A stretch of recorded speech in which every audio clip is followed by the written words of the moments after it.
It was supposed to be the weekend getaway of a lifetime in the heart of the Lone Star State. They came to Houston to party and enjoy the nightlife. He was doing what guys usually do, get girls, have a good time. But the party's over when a shooting starts.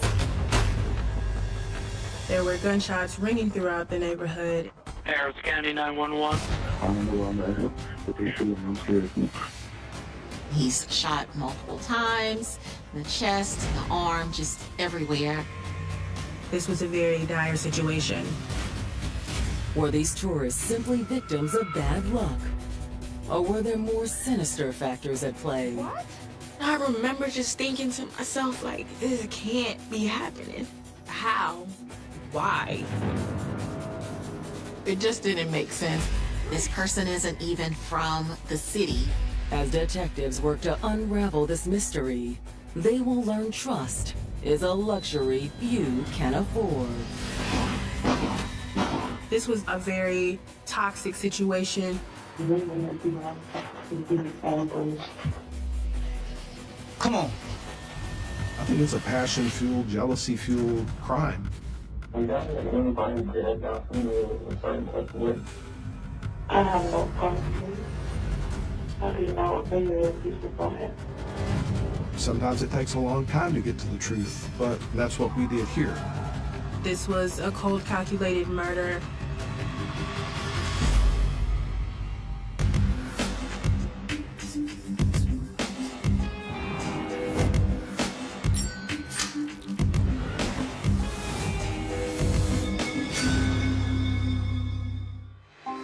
June 28th, 2021. It's not yet daylight in Houston, Texas, a city that attracts millions of tourists every year to enjoy its sports, restaurants, and world-class nightclubs. Houston is a large city, and we have a very vibrant nightlife. It is an attraction, especially down in the southwest part of Houston. If you come to Houston, you're going to be welcomed. You're going to enjoy a lot of great food, a great time, great party atmosphere.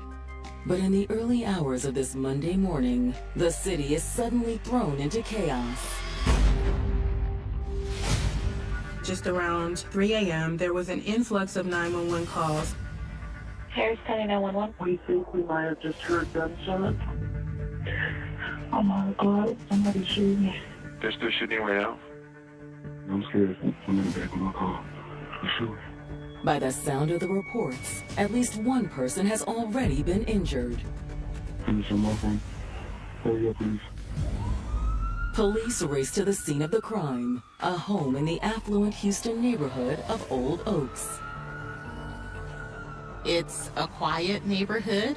This is unusual to have this type of disturbance. When officers arrived, they were fully prepared to confront an armed shooter. But instead, they only find the aftermath of the violent attack. They see this young man in dire need. He's shot multiple times, in the chest, in the arm, just everywhere. He's been pummeled with shots. Whomever shot him meant to do intentional and extensive damage, because they did. It's really bad, yet he's still breathing. There were some witnesses gathered around, and they were very distraught. The young man's friends identify him as 28-year-old Gregory Moore. Gregory Moore was losing blood fast. They wanted to get him to the nearest hospital so that he could get to the emergency room. Time was of the essence if they were going to save this man's life. New York native Gregory Moore's outgoing personality and warm-hearted demeanor meant he had no trouble making friends. He was a great, great friend. You could never just be mad at him, even when you wanted to be, you know, he just made you laugh. He was funny. He was a goofball.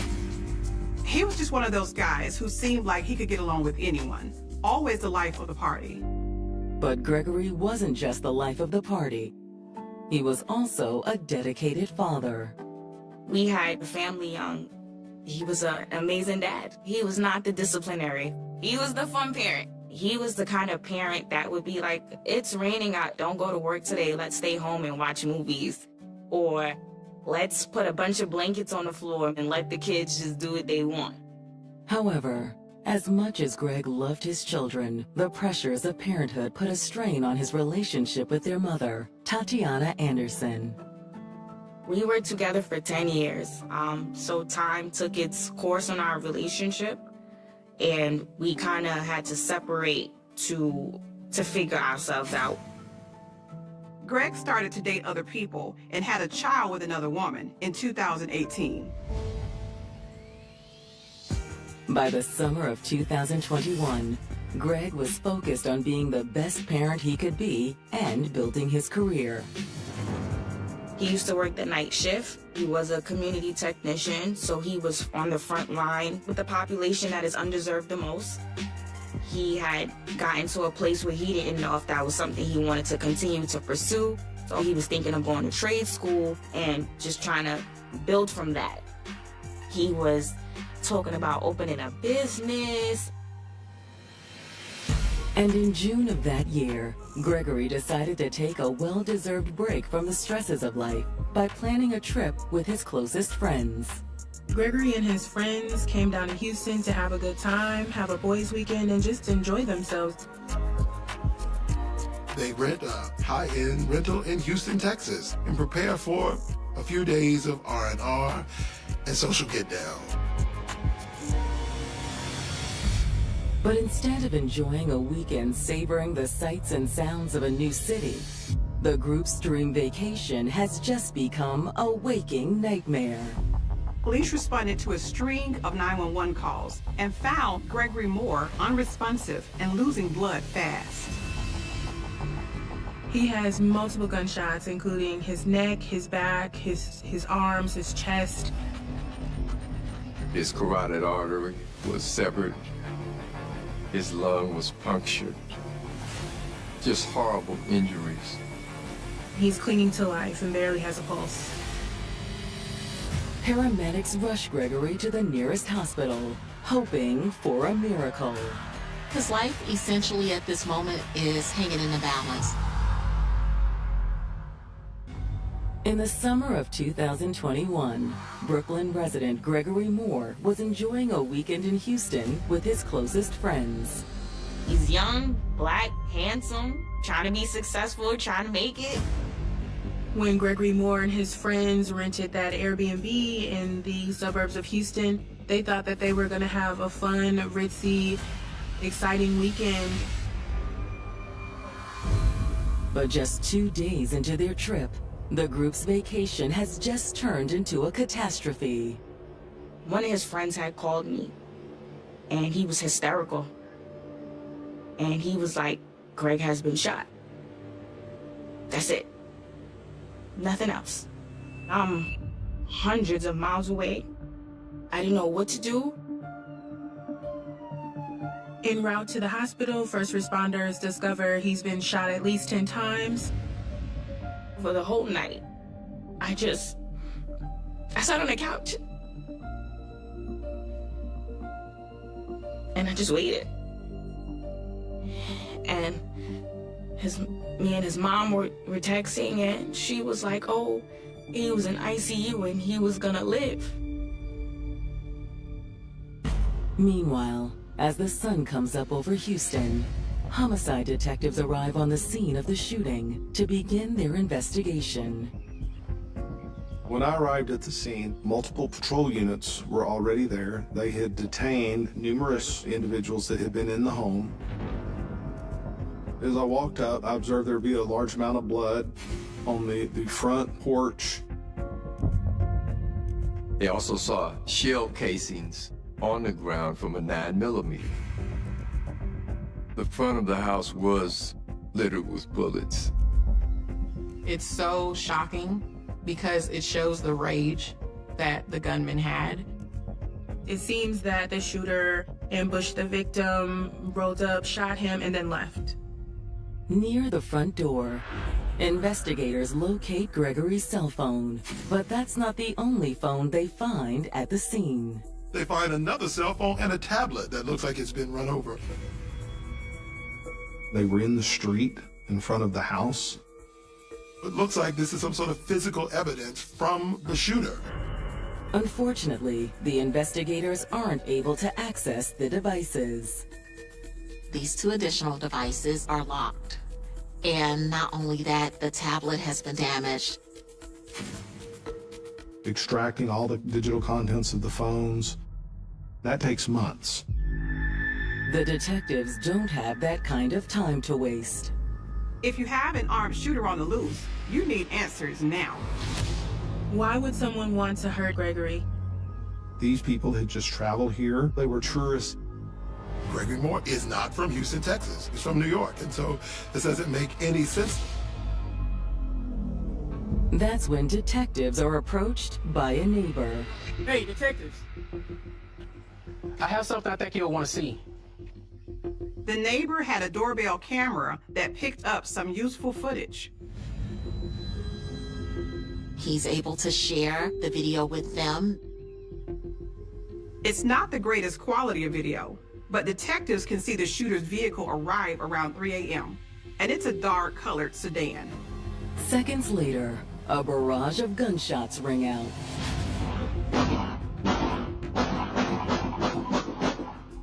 I also took a video when the gunshot stopped. He recorded the end of this tragic evening.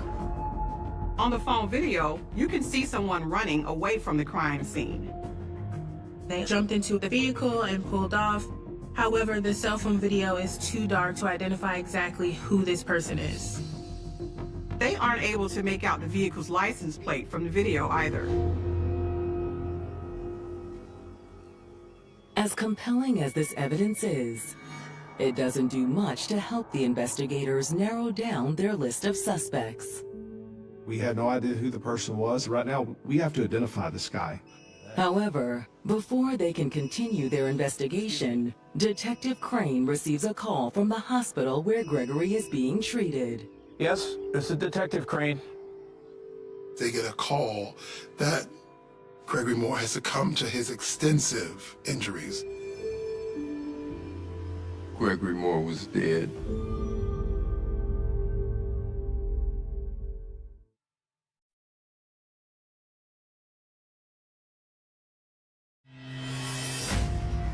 Houston detectives investigating the shooting of 28-year-old tourist Gregory Moore have just learned that he succumbed to his injuries.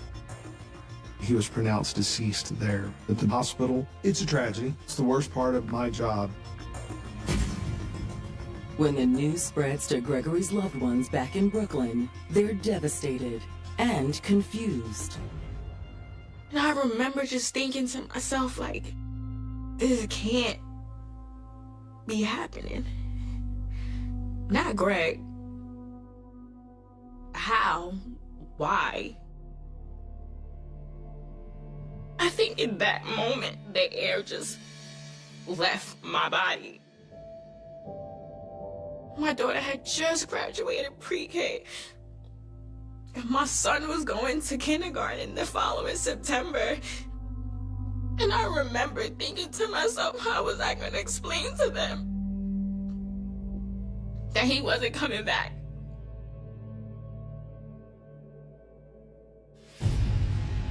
Gregory had flown down to Houston with 3 friends, Raymond Gibbs, Clayton Barnes, and Troy Walsh. And the investigators' next move was to speak to them to see what they knew.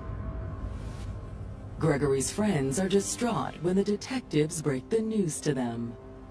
Well, here's the deal. Gregory didn't make it, okay?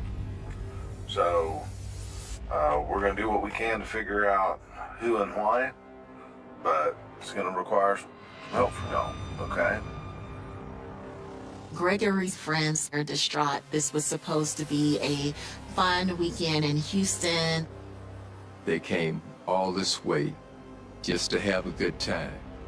The detectives asked Greg's friends if they have any idea who the shooter was. Is there anything you can think of that would help us in identifying? The friends explain they'd only been in Houston for a couple of days. We got out on Saturday around 3 o'clock. They went out Saturday night to have a good time. Did y'all have any issues with anyone Saturday night? No, we had no issues. Anyone. In fact, Gregory's friends say he'd hit it off with someone at the bar that night. We learned that the victim had met a female at a club the previous night, on Saturday night, the same night they arrived. My friend met these girls, and I guess we were talking to them, and then I had one of the girls' number, he took one of the girls' number. The woman Greg exchanged numbers with was named Stacy, and her friend Michelle exchanged numbers with Clayton. They were doing what guys usually do: talk to girls, get girls, have a good time for the weekend. The following night, Greg invited Stacy over to the rental house to keep the party going. They were all just partying and having a good time. There was some more flirting happening between Greg and Stacy. And eventually, Stacy suggested that they go pick up Michelle.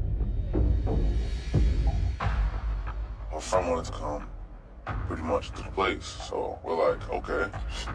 Greg asked me if I wanted to drive, and they're gonna come with me. I'm like, cool. And so they left the Airbnb, traveling back down into Southwest Houston. But along the way, their plans changed when Michelle decided to stay in for the night.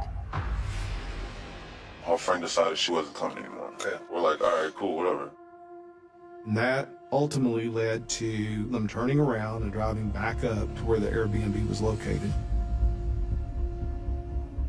By the time they made it back, Clayton was feeling hungry, so he decided he was going to go pick up something to eat.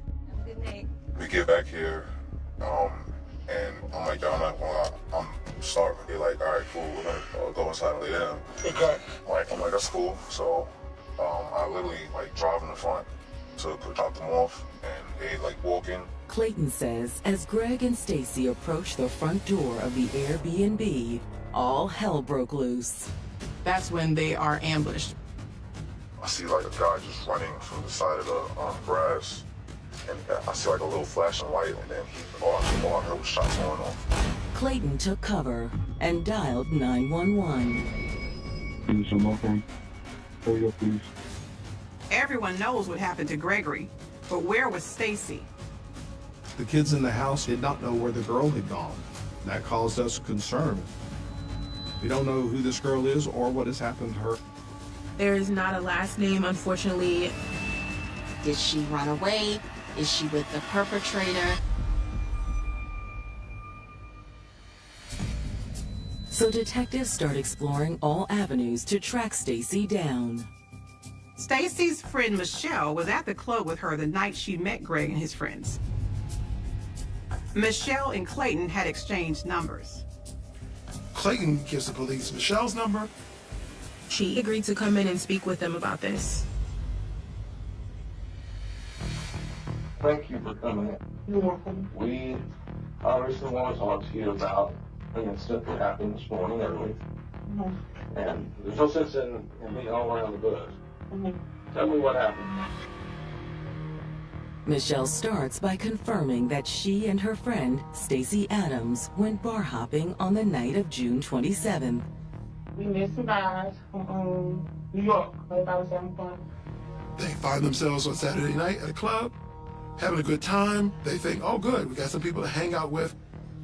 And then they was Saturday, they was texting us like, do I want to come to the hospital?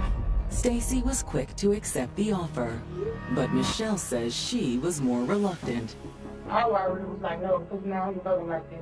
And I just met them, but she was texting me like, come over here, it's fun. At some point, Stacy told Michelle that she and the boys were on their way to pick her up. I wouldn't answer my phone. I was trying to feel like I'm asleep because I ain't gonna go. They ended up continuing the night without her. But a little while later, Michelle says she heard from Stacy again.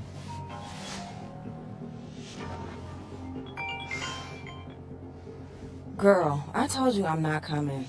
She called her at about 2:45 in the morning, 3 o'clock in the morning, panicking. She was like, Y'all can't tell on me, y'all can't tell on me. And we like, what you talking about? What's wrong? That's when Stacy dropped a bombshell. She was telling her, y'all have to alibi me out. She was like, my dude killed someone who looked. What?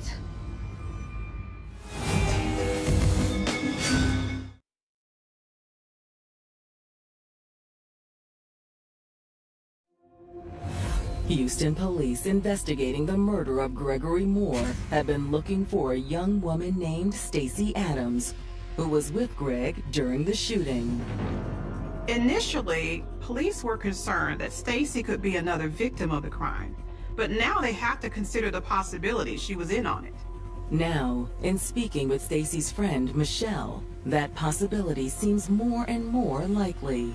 Michelle admitted her friend Stacy wasn't as single as she presented herself to be. She indicated she received a very frantic phone call from Stacy, and she let her know that her boyfriend had shot and killed one of the guys they had met clubbing. She was like, my dude killed someone who looked. What? I know, I'm freaking out. According to Michelle, Stacy went on to explain that her boyfriend James had been spying on her that day. Stacy's boyfriend found out she was messaging with Gregory. He was not happy about that. His name's James. I don't know his last name. I wish I knew it. He got a toy inside of He screenshot the messages to her like you. That's also how James found out where Stacy was. The Instagram app allows you to share your location, so he can literally log into it and see on her locations where she is. The boyfriend was able to track Stacy to where Gregory and his friends were staying by her social media. And when they get to the house, he jumps out, rolls up on the two of them. She was like that. Her boyfriend took the dude, and he shot him at least like 5 times.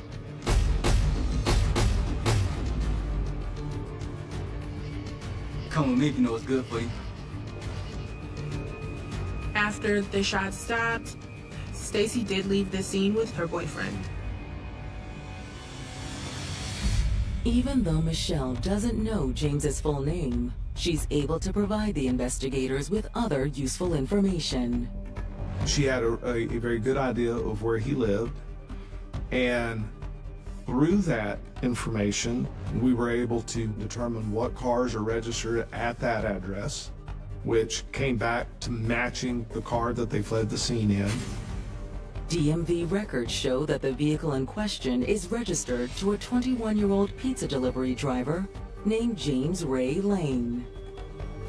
They pull his driver's license photo and present it to Michelle. You recognize who this person is? That's James. That's James. Mm-hmm. Okay. Now, detectives have to wonder if the mysterious second cell phone they found at the crime scene belongs to James Lane. In an effort to try to put all these pieces together, the detectives ring the phone number that they have for James Ray Lane.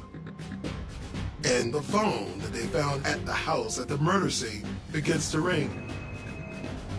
Bingo. With that, we were clearly able to establish that he was in fact there, and we got to a point where we were comfortable in that James Lane was in fact our suspect. And after we had a warrant for his arrest, then our tactical operations team then began the surveillance. They start by staking out James's home.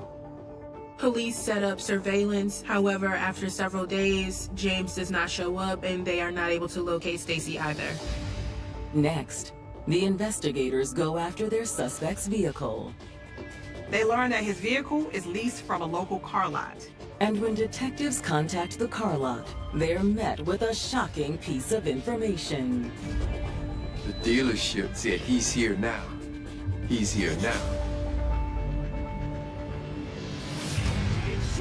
Houston police immediately move in to make the arrest.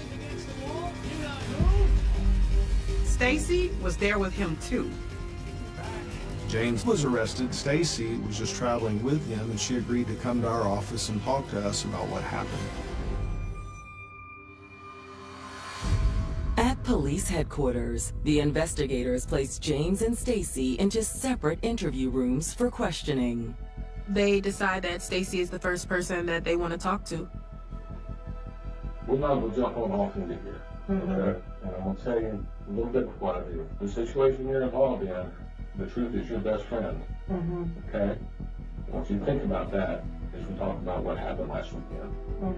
Is that a fair approach? Yeah.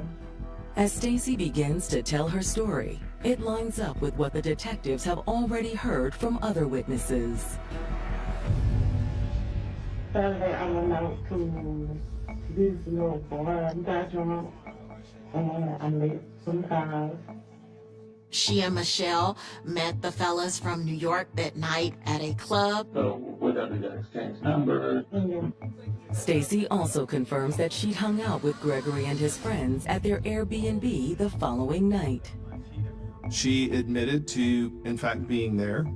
She admitted to how she came to know the victim and his friends. But when we got to the real meat and potatoes of the shooting, she had a little different story about it. This is what is real important. What happens? Okay? She shared with us that she had no idea who the person was. He was masked up. You do that on the Yeah? Okay. What do you say?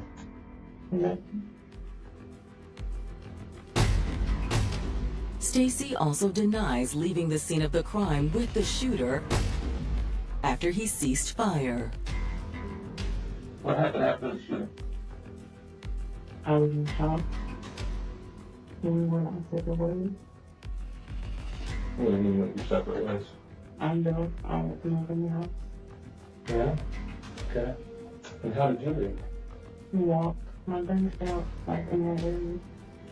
So she just walked away and went to her grandmother's house, who lived nearby, and then called people to come get her.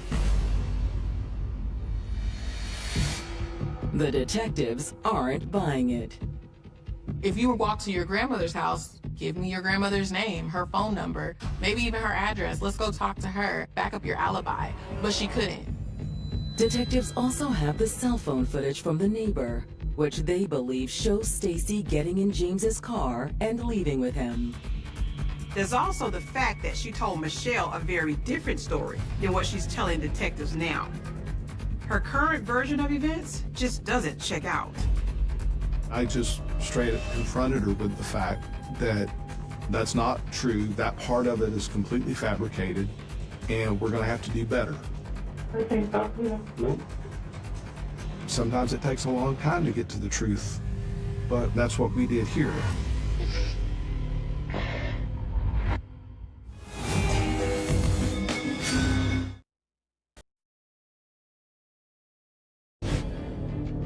Police in Houston, Texas have zeroed in on 21-year-old James Ray Lane as their main suspect in the shooting death of Gregory Moore.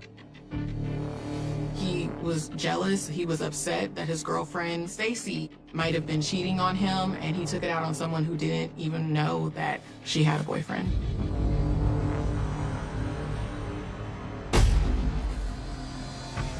But according to Stacy, James is innocent. Stacy told the investigators that a man with a black mask shot Gregory Moore. She said that she didn't know who the gunman was. The investigators believe she's lying. I share with her that if I don't believe it, a jury's not ever going to believe it either.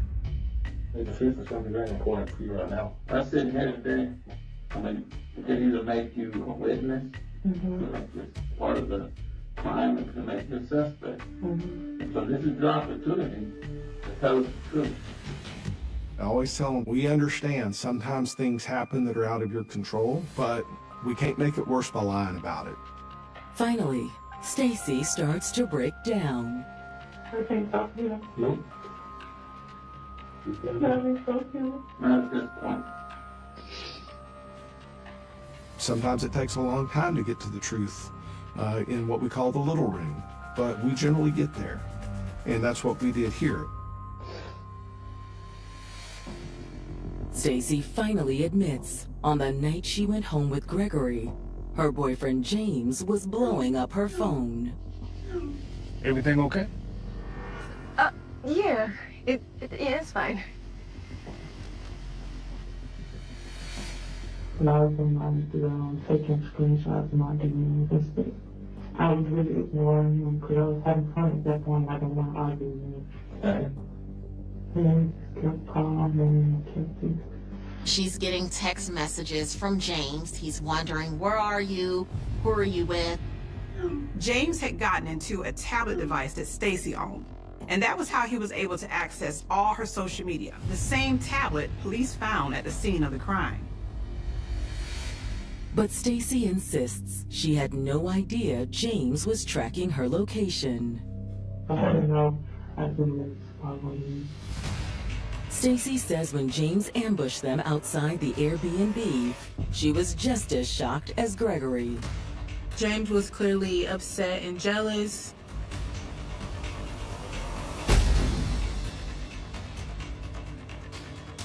He beat on a defenseless man. Greg didn't have a knife.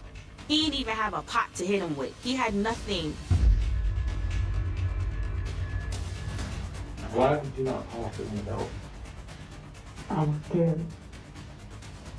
I was still in shock. I didn't think that's what I said. Come with me if you know what's good for you. Stacy was in such shock that she actually did leave with James after the shooting.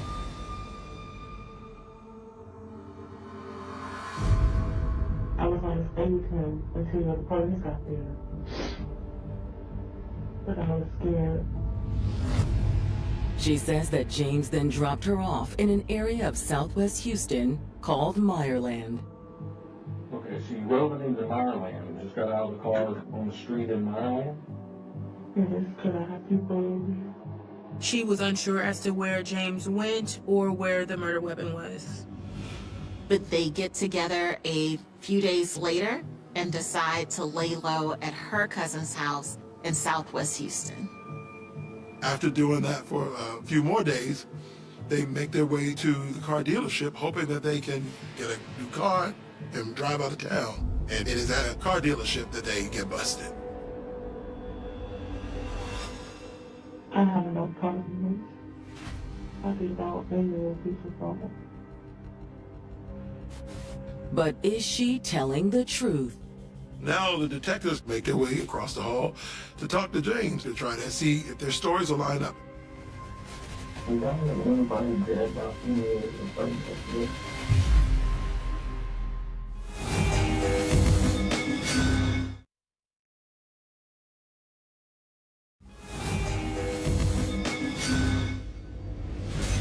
Houston detectives investigating the murder of Brooklyn native Gregory Moore have just taken a statement from 18-year-old Stacy Adams. Stacy admitted to her boyfriend James being the gunman, but insisted she had no idea of what was going to go down. Now, detectives are eager to hear James's side of the story. There was a shooting that occurred, and this boy got killed. And I received information, a lot of information, that tells me you may have something to do with that. I'm going to give you an opportunity to tell us what happened. Much to their surprise, he admits that he was on the scene. What made you go there that night to the house where the shooting happened? You said, go home. That was my intention.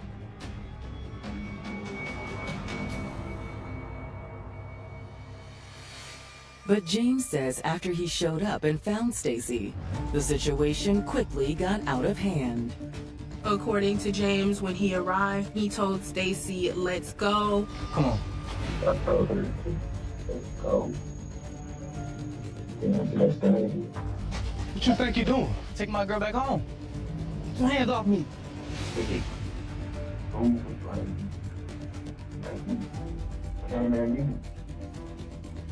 What do you mean you came at me? And he indicates Gregory attacked him. He said he did what he needed to do in order to defend himself. That's why he shot Gregory.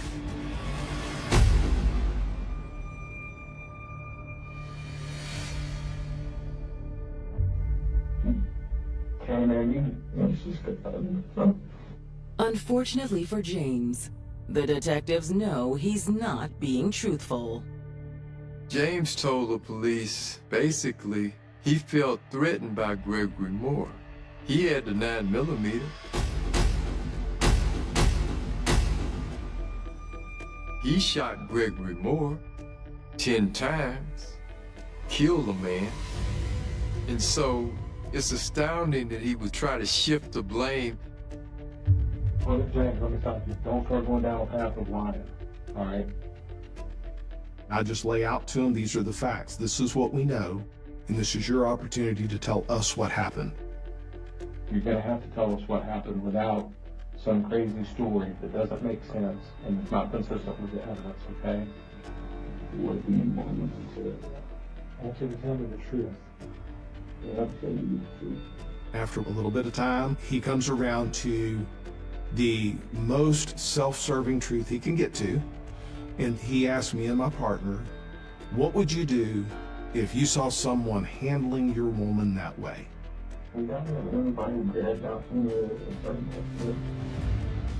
I asked him to elaborate on that, and he wouldn't. But he put himself there, and then he put himself trying to justify the murder. And that was sufficient enough for us. At the end of the interview, the investigators charged James with the murder of Gregory Moore. I would like to have had a complete total confession as to why he did it, but that's very hard for a lot of people to do. Investigators conclude that James's girlfriend, Stacy Adams, was an innocent bystander in the crime. Detectives do believe that Stacy is telling the truth about not knowing what James was going to do that night. They ended up not charging her with any crime. However, as prosecutors prepare for trial, they aren't planning to go easy on James. Making the decision to drive 40 minutes all the way up to North Harris County and wait, lay in waiting for them to return. It's a passion-fueled, jealousy-fueled, immaturity-fueled crime. This was not an act of self-defense. This was a cold, calculated murder. James is now facing life in prison. Having an acquittal just seems highly unlikely. So he decides to come to the table with the prosecutors to try to strike a deal to save some part of his life. James finally confesses to investigators' version of events and admits to gunning down Gregory Moore in cold blood. In exchange for a full confession, they do offer James a deal of 22 years, and he does accept this plea deal. He's got to serve at least half of that before he can even be considered for parole. For Gregory Moore's loved ones, the resolution in this case isn't enough. James got 22 years. 22. In 22 years, James will still be old enough to have a family, to have children, to have a life. This sentence is quite light, but James is 21 years old and has never so much as gotten a traffic ticket. It's really heartbreaking because prosecutors even said after the sentencing, he never showed remorse to the victim's family. He never showed that he felt bad for the situation. Gregory Moore should be alive today, enjoying his kids growing up. James Lane should be in the free world today, doing what kids his age should be doing. And neither one of those things are going to happen now. Greg didn't have cancer. He wasn't in a car accident. He wasn't hit by a bus. He was shot. And that's a hard pill for me to swallow. No one thinks this is going to happen to them, when they are traveling. Maybe someone steals your wallet, but you certainly do not lose your life because you decide to give someone your phone number. I often wonder when he was laying there, like, was he scared? Was he regretful? No, I hope where he's at is peaceful. I hope that he's in a beautiful place far than where we are. And I hope he's looking down on us because we miss him something terrible down here. On the evening of February 16th, Sill 1974, Fort Worth, Texas, looked much like countless other American cities during a decade marked by rapid growth, changing social norms, and a rising public awareness of violent crime. The city had become one of the largest urban centers in North Texas, its neighborhoods connected by expanding highways and surrounded by shopping centers, restaurants, and entertainment venues that drew thousands of residents every weekend. For many families, Saturday nights were ordinary occasions filled with high school dates, movies, and plans for the future. Few imagined that one such evening would become the beginning of a homicide investigation that would remain unresolved for nearly half a century. Among the young people enjoying that weekend was Carla Jan Walker, a 17-year-old senior at Western Hills High School. Friends and classmates described her as outgoing, dependable, and active in school life. Like many teenagers approaching graduation, she was looking ahead to adulthood while still enjoying the routines of high school. Those who knew her remembered her as someone with a close circle of friends and a steady relationship with her boyfriend, Rodney McCoy. That Saturday evening, Carla and Rodney attended the Valentine's dance at Western Hills High School. The event was one of the school's major social gatherings of the year, bringing together students for an evening of music and celebration. Numerous classmates later confirmed seeing the couple together throughout the dance. Nothing about the evening appeared unusual. There were no reports of arguments, suspicious encounters, or behavior suggesting that either teenager believed they were in danger. After leaving the dance, Carla and Rodney drove to the parking lot of the Ridgely Bowling Center, a location where teenagers often gathered after school events. The bowling alley was well known in Fort Worth and served as an informal meeting place during weekends. It was common for young couples to remain in the parking lot talking before heading home. According to Rodney's later statements to investigators, the two were sitting inside his automobile shortly after midnight when an unknown man suddenly approached the vehicle. The attacker was armed with a handgun and immediately took control of the situation. Rodney later described the encounter as unfolding extremely quickly. The gunman ordered him out of the car and physically assaulted him. During the struggle, Rodney suffered severe head injuries after being struck repeatedly. Despite being injured, Rodney remained conscious long enough to witness portions of the attack. He later reported that the gunman forced Carla into another vehicle before driving away. Unable to stop the abduction, Rodney sought help as quickly as he could. Emergency responders and law enforcement were notified almost immediately. For investigators arriving at the bowling alley, the case initially appeared to be an armed kidnapping. Officers secured the parking lot, interviewed Rodney, and searched for evidence left behind by the assailant. At that time, forensic science differed dramatically from the techniques available decades later. DNA profiling had not yet been developed. Crime scene investigators relied heavily on fingerprints, eyewitness testimony, physical impressions, fibers, blood typing, and conventional laboratory analysis. Within hours, law enforcement agencies across North Texas began searching for Carla and the unknown suspect. Patrol officers monitored roads and highways, while detectives interviewed witnesses who had been present near the bowling alley that evening. Authorities appealed to the public for information through newspapers, television broadcasts, and radio reports. The following day, the investigation changed dramatically. On February 17th, Sill 1974, Carla Walker's body was discovered in a secluded area near Benbrook Lake, southwest of Fort Worth. Investigators determined that she had been murdered. The discovery transformed what had begun as a kidnapping investigation into a homicide case that immediately shocked the local community. The crime scene was carefully processed using the forensic methods available in 1974. Detectives collected clothing, biological evidence, fibers, photographs, and other physical materials that they believed might eventually identify the offender. Every item was cataloged and preserved according to the standards of the period. Although investigators could not have known it at the time, some of the evidence collected that day would remain stored for decades before scientific advances finally revealed its significance. The investigation quickly expanded beyond Fort Worth. Detectives considered whether the offender might have traveled across county lines or committed similar crimes elsewhere in Texas. Hundreds of interviews were conducted during the early weeks of the investigation. Friends, relatives, classmates, employees at nearby businesses, and individuals known to frequent the bowling alley were questioned. Rodney McCoy, as the surviving eyewitness, became one of the investigation's most important sources of information. Detectives interviewed him extensively regarding the attack, the appearance of the gunman, and every detail he could remember despite his injuries. His account consistently described a sudden armed assault carried out by a stranger. Investigators found no evidence suggesting that Rodney had been involved in Carla's disappearance or death. Attention also turned toward identifying the vehicle used during the abduction.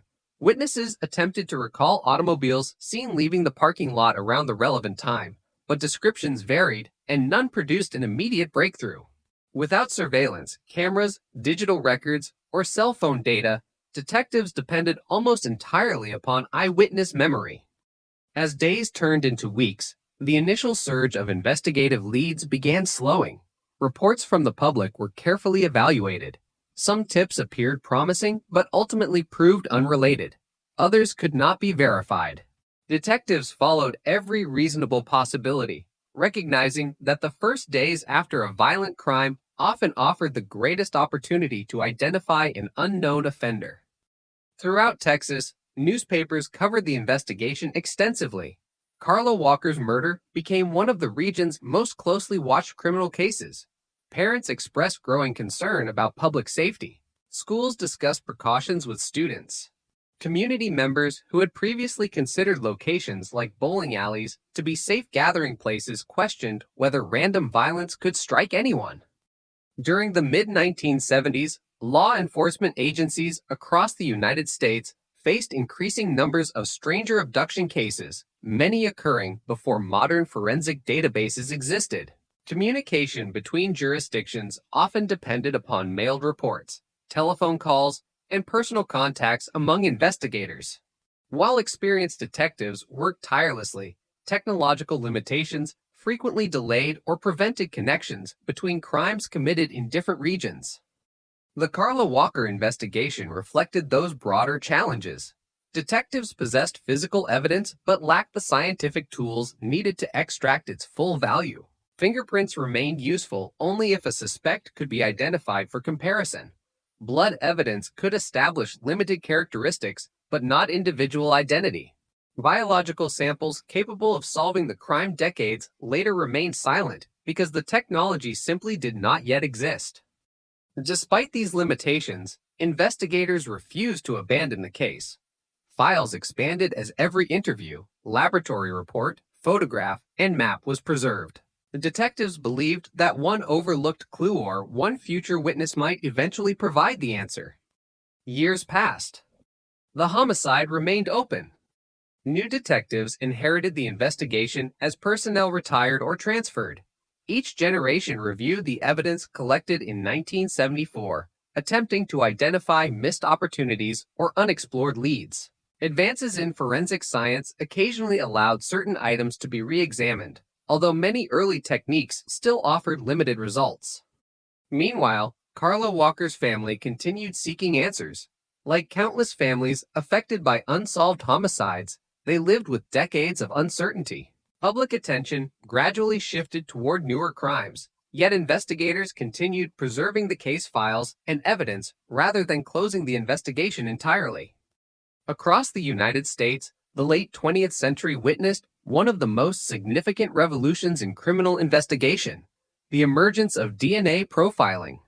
Beginning in the 1980s and expanding rapidly during the following decades, forensic laboratories acquired the ability to identify individuals through genetic material recovered from crime scenes. Cases previously considered unsolvable suddenly became candidates for renewed investigation. Evidence collected years earlier, sometimes decades earlier, could now be analyzed using methods unimaginable when detectives first examined it. Biological samples, once viewed as inconclusive, became powerful sources of identification. Cold case units increasingly reopened investigations that had resisted every traditional investigative technique. Among those preserved files sat the evidence from Carla Walker's murder. For years, it remained carefully stored, protected against deterioration, waiting for scientific capabilities to catch up with the questions investigators had asked since February 1974. Detectives who originally collected that evidence could not have predicted how dramatically forensic science would change. Yet their decision to preserve every available item ensured that future investigators would inherit more than paper reports. They would inherit the possibility that one day, after decades of unanswered questions, science might finally speak where witnesses could not. By the spring of 1974, investigators with the Fort Worth Police Department had accumulated hundreds of pages of reports related to the murder of Carla Walker. Detectives had documented witness interviews, processed physical evidence from both the Ridge Blair Bowling Center parking lot and the location where Carla's body had been discovered, and followed every lead that appeared remotely credible. Despite the extensive effort, the central question remained unanswered. Who was the armed man who abducted Carla Walker after the Valentine's dance? At the center of the investigation was the testimony of Rodney McCoy, Carla's boyfriend and the only known eyewitness to the abduction.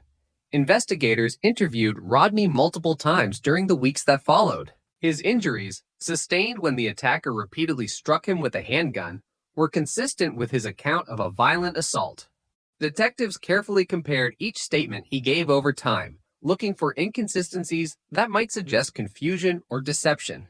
Instead, they found that his description of the incident remained largely consistent despite the trauma he had experienced. Rodney explained that the attack happened within moments. While the couple sat inside his automobile in the parking lot of Ridgely Bowling Center shortly after midnight, an armed stranger unexpectedly approached. The gunman displayed a handgun, ordered Rodney out of the vehicle, and quickly established complete control over the situation.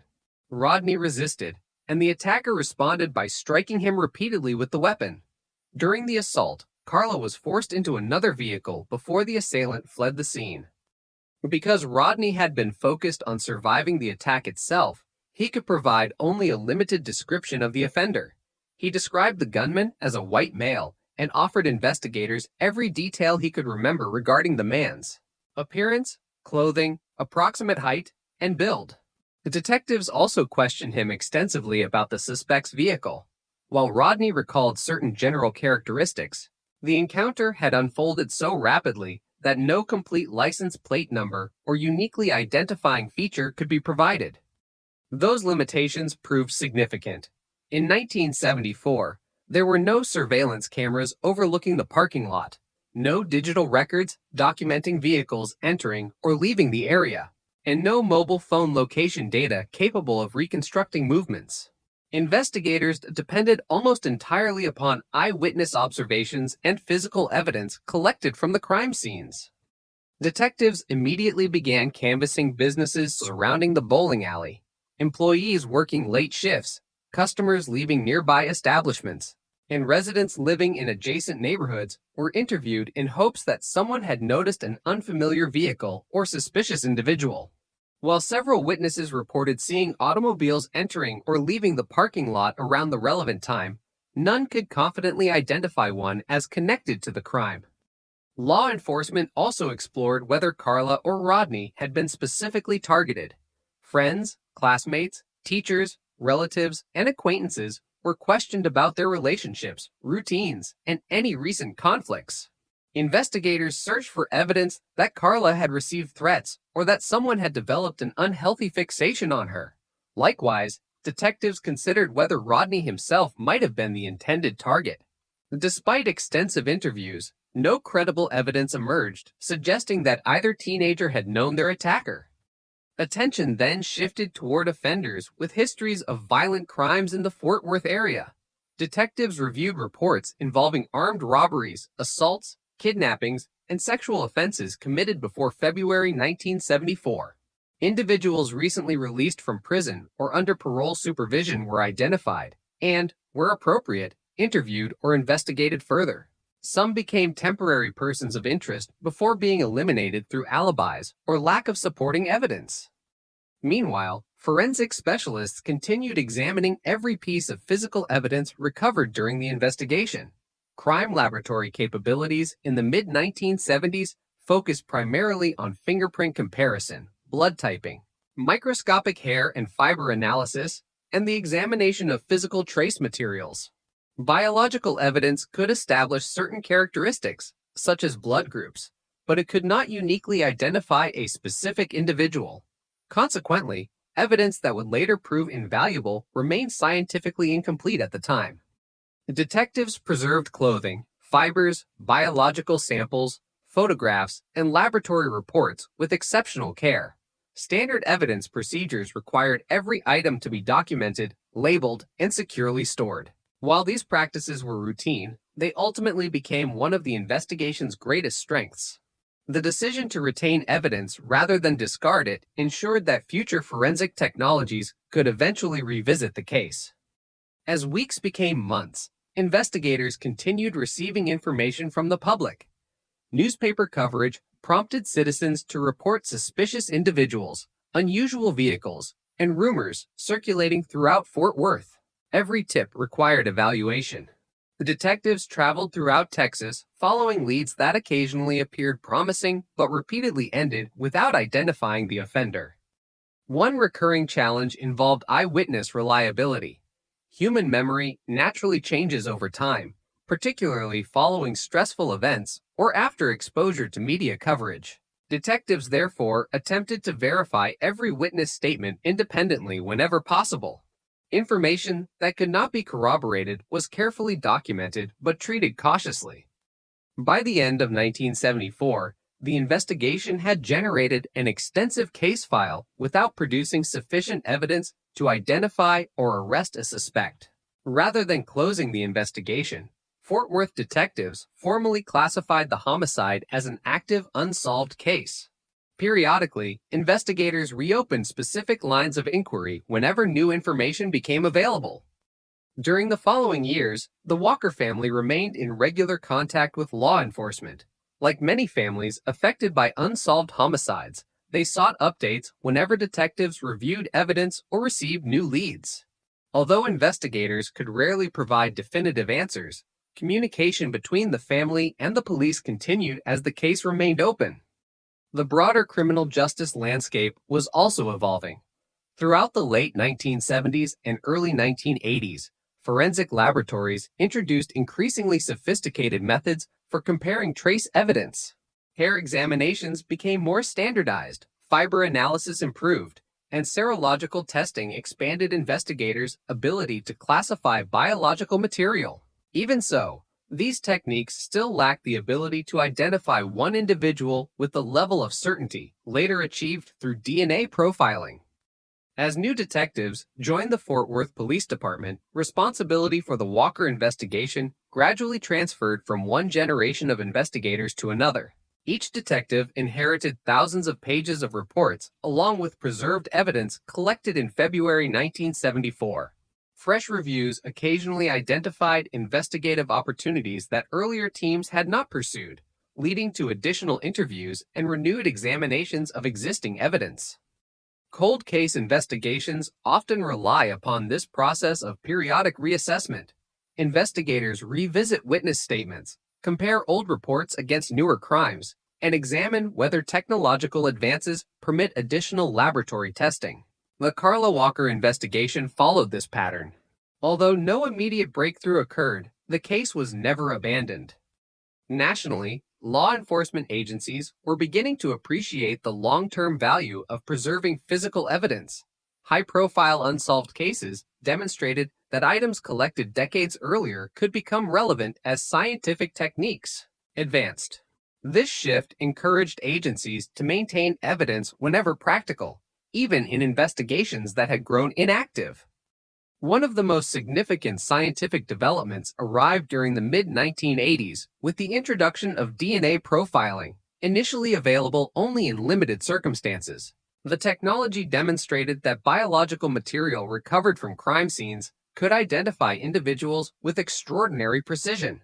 As laboratories refined testing methods, investigators across the United States recognized that numerous cold cases might eventually be solved using evidence collected years before. However, widespread implementation took time. Early DNA testing required relatively large, well-preserved samples, and many crime laboratories lacked immediate access to the technology.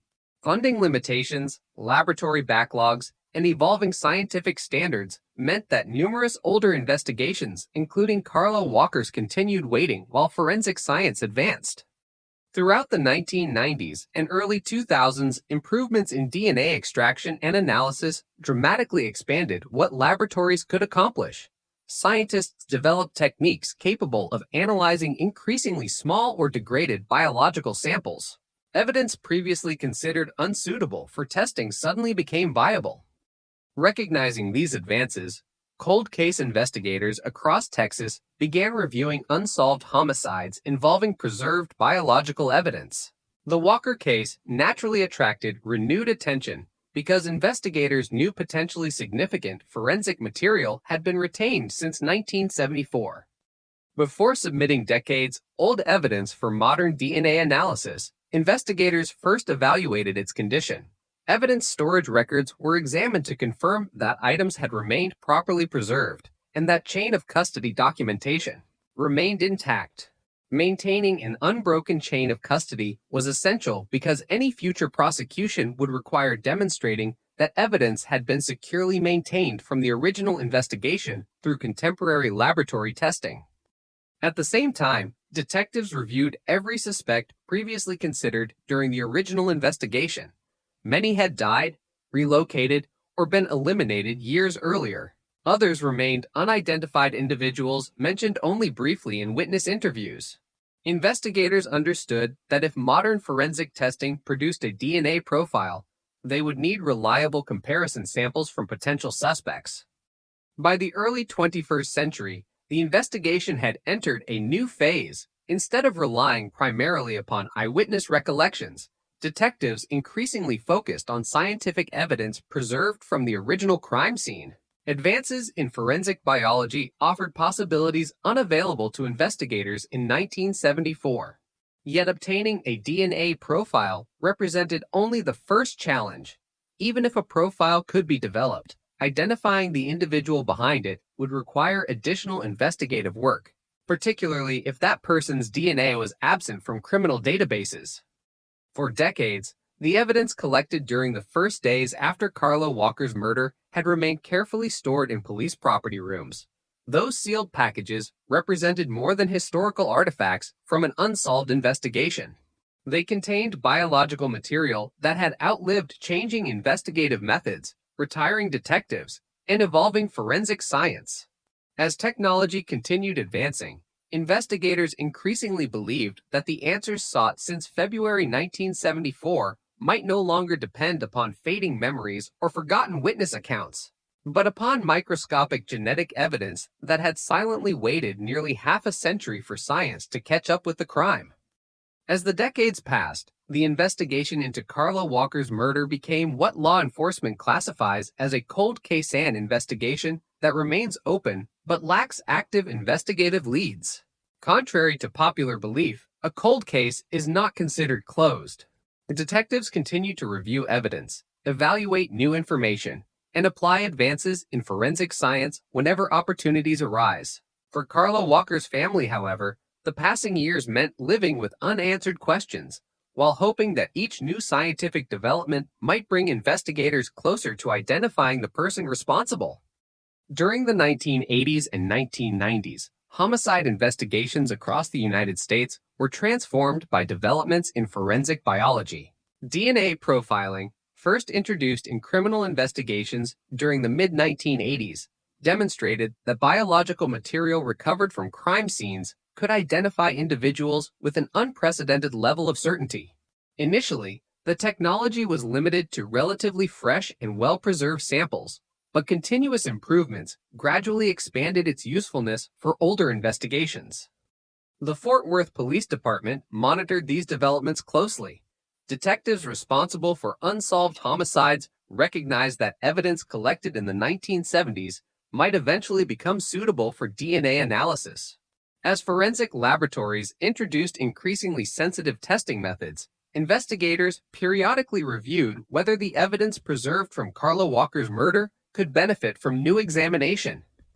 One of the strengths of the original investigation was the careful preservation of physical evidence. Detectives in 1974 had documented the collection of clothing, biological material, photographs, laboratory reports, and numerous other exhibits according to the standards of the time. Although they had no way of anticipating modern DNA technology, their commitment to preserving evidence meant that future investigators inherited materials that remained scientifically valuable decades later. Throughout the 1990s, laboratory techniques continued evolving. Polymerase chain reaction, PCR, methods allowed scientists to analyze significantly smaller quantities of DNA than had previously been possible.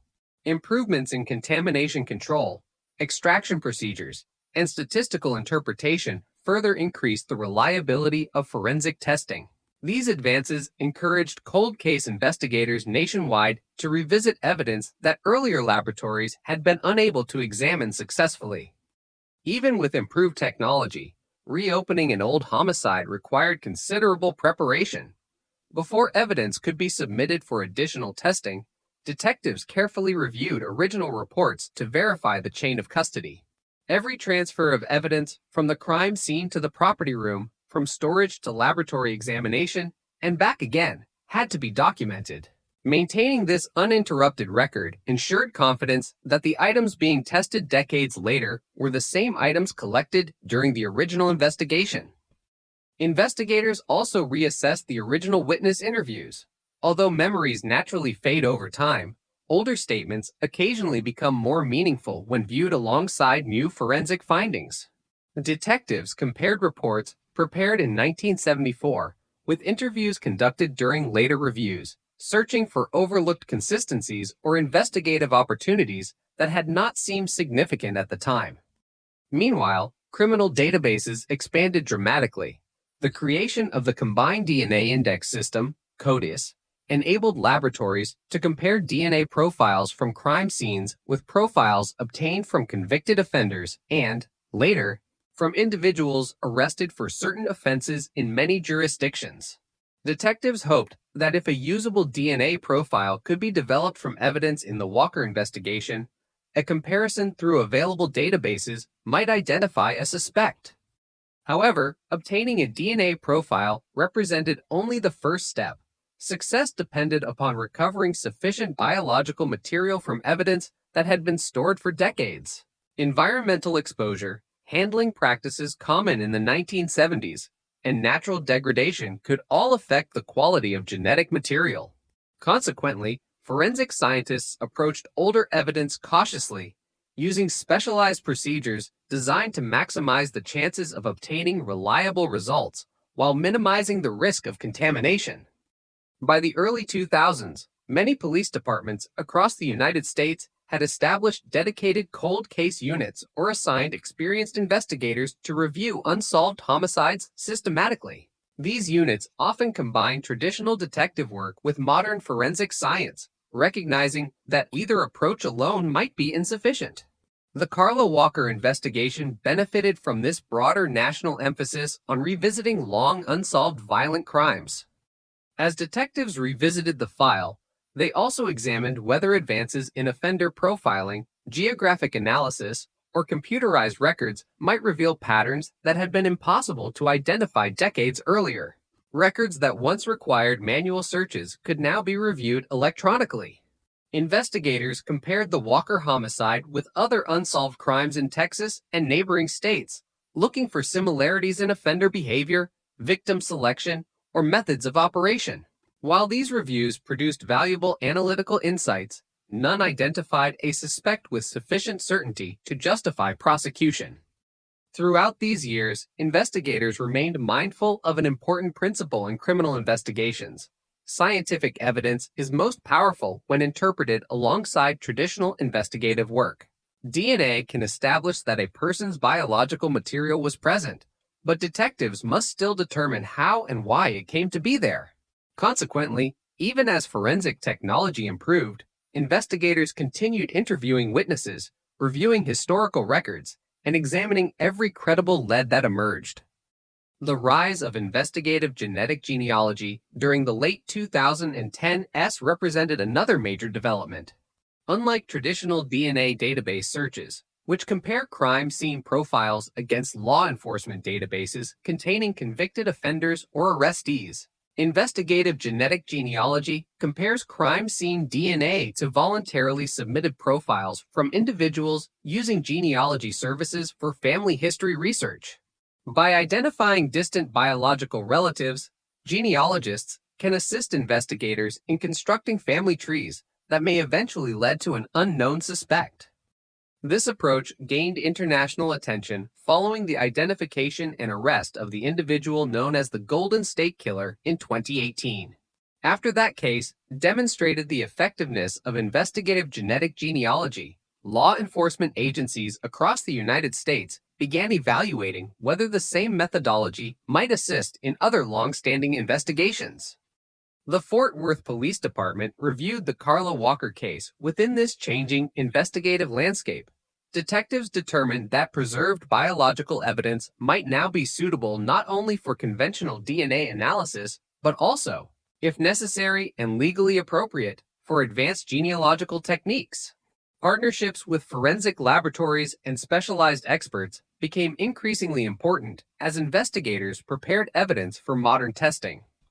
Before such testing could proceed, forensic scientists first assessed whether sufficient DNA remained on the preserved evidence. Samples were carefully examined using methods designed to recover even highly degraded genetic material. The process required patience, precision, and strict laboratory protocols to prevent contamination. Every analytical step was documented because any eventual prosecution would require confidence that the scientific conclusions were reliable and reproducible. As laboratory work progressed, detectives simultaneously revisited historical investigative files. They reviewed reports concerning persons of interest considered during previous decades, evaluated whether any had since been convicted of other violent crimes, and determined whether referenced DNA samples might be available for comparison through lawful means. Although many names had appeared in the case file over the years, none had been supported by sufficient evidence to warrant criminal charges. The Walker investigation illustrated the evolving relationship between science and detective work. Earlier investigators had preserved evidence without knowing what future technologies might reveal. Modern investigators inherited not only the physical exhibits, but also decades of careful documentation describing where each item originated and how it had been handled.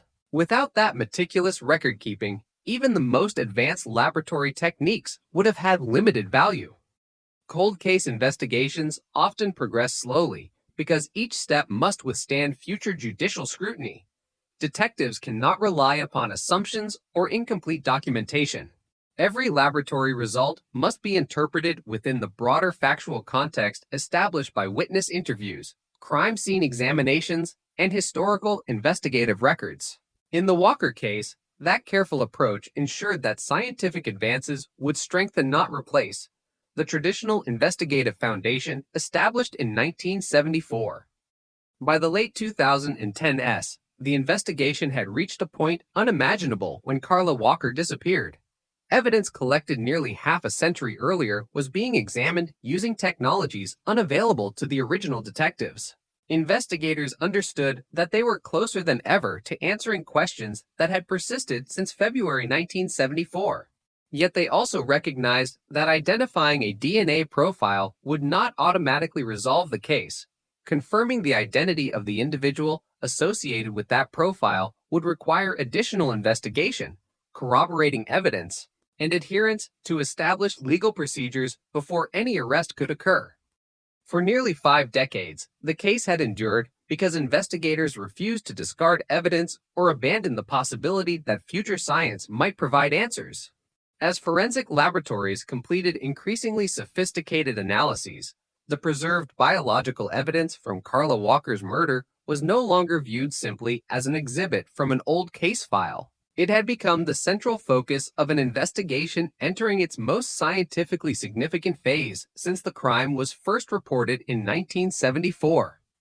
By the late 2010s, nearly 45 years had passed since Carla Walker was abducted from the parking lot of the Ridgely Bowling Center. During those decades, investigators had preserved thousands of pages of reports and numerous pieces of physical evidence, even as many of the original detectives retired.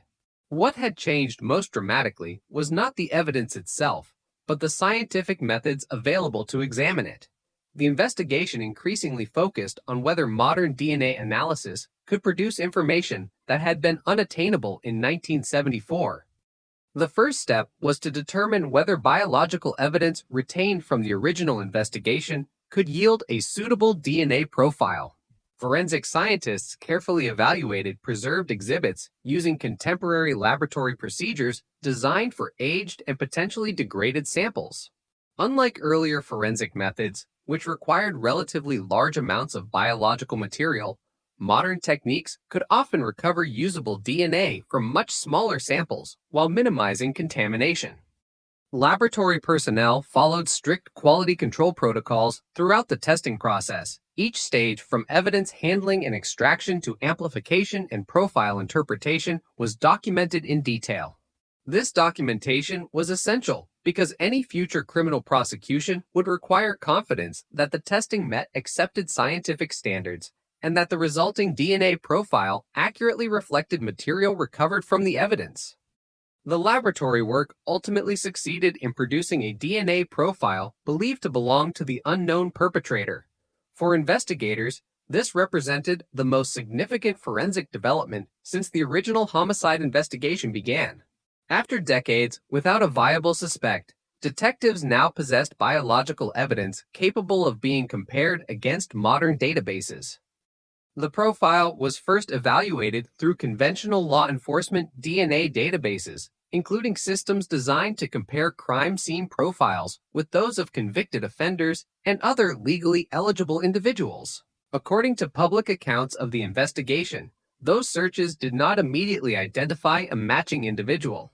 The absence of a database match indicated that the unknown contributor's DNA was either not present in the available law enforcement databases or could not be associated with an existing profile. At that point, investigators considered an approach that had recently become an important tool in solving certain long unsolved violent crimes: investigative genetic genealogy. Investigative genetic genealogy differs from traditional forensic DNA comparisons. Rather than searching only criminal justice databases, the technique uses specially prepared DNA profiles suitable for comparison with publicly accessible or lawfully authorized genealogy databases whose users have chosen to make their information available for such purposes. When distant biological relatives are identified, professional genealogists can construct family trees that help investigators narrow the pool of possible individuals. The Fort Worth Police Department worked with forensic specialists and genealogical experts experienced in this emerging investigative method. Their objective was not to identify a suspect directly through genealogy, but to identify biological relatives whose family connections could eventually lead investigators toward the unknown contributor of the crime scene DNA. The process required extensive historical research. Genealogists examined birth records, marriage records, census information, obituaries, military records, newspaper archives, and other publicly available documents. Each potential family connection had to be carefully verified before investigators could confidently narrow the number of possible individuals. Unlike television portrayals of forensic investigations, genetic genealogy is rarely a rapid process. Building family trees may involve tracing multiple generations across different states, resolving conflicting historical records, and distinguishing between individuals with similar names. Investigators repeatedly compared genealogical findings with known facts from the criminal investigation, including the offender's likely age, geographic location, and opportunity to have committed the crime. As genealogical analysis progressed, investigators gradually reduced the number of potential candidates. Rather than producing a single name immediately, the research identified family groups whose genetic relationships were consistent with the crime scene DNA profile. The detectives then combined those findings with traditional investigative techniques. Historical records became especially important during this phase. Investigators examined where individuals had lived in February 1974, whether they had connections to Fort Worth, whether they matched the general physical description provided during the original investigation, and whether other evidence supported or contradicted their possible involvement. Genealogy alone could not establish criminal responsibility. It served as an investigative lead that required independent corroboration. Eventually, detectives focused their attention on Glenn Samuel McCurley, a man who had lived in the Fort Worth area during the period of Carla Walker's murder. Publicly available court records indicate that McCurley had served in the military and had been in his early 20s at the time of the crime. Investigators determined that his background and location during the relevant period warranted additional investigation. Even after identifying McCurley as a potential suspect, investigators did not immediately seek an arrest warrant. Consistent with accepted investigative practice, they sought direct confirmation that his DNA matched the biological profile recovered from the preserved evidence. To accomplish this, detectives conducted surveillance designed to lawfully obtain a discarded item that could provide a reference DNA sample. Collection of abandoned property for DNA comparison has become a common investigative technique in jurisdictions where it is legally authorized. Individuals frequently discard items such as beverage containers, utensils, tissues, or other objects that may contain biological material. Once abandoned in a public setting, such items can sometimes be collected by investigators without the individual's knowledge, subject to applicable laws and judicial precedent. According to investigators, a discarded item associated with McCurley was recovered and submitted for forensic analysis. Scientists compared the DNA profile obtained from that item with the profile previously developed from evidence preserved in the Carla Walker investigation. The comparison produced what investigators regarded as a significant result. According to public court records, forensic analysts concluded that the DNA obtained from McCurley was consistent with the DNA profile developed from evidence collected during the homicide investigation. Statistical analysis accompanying the laboratory findings indicated an extremely strong level of support for the conclusion that the DNA originated from McCurley rather than from an unrelated individual. Although the DNA comparison represented a major investigative milestone, detectives continued assembling corroborating evidence before seeking criminal charges.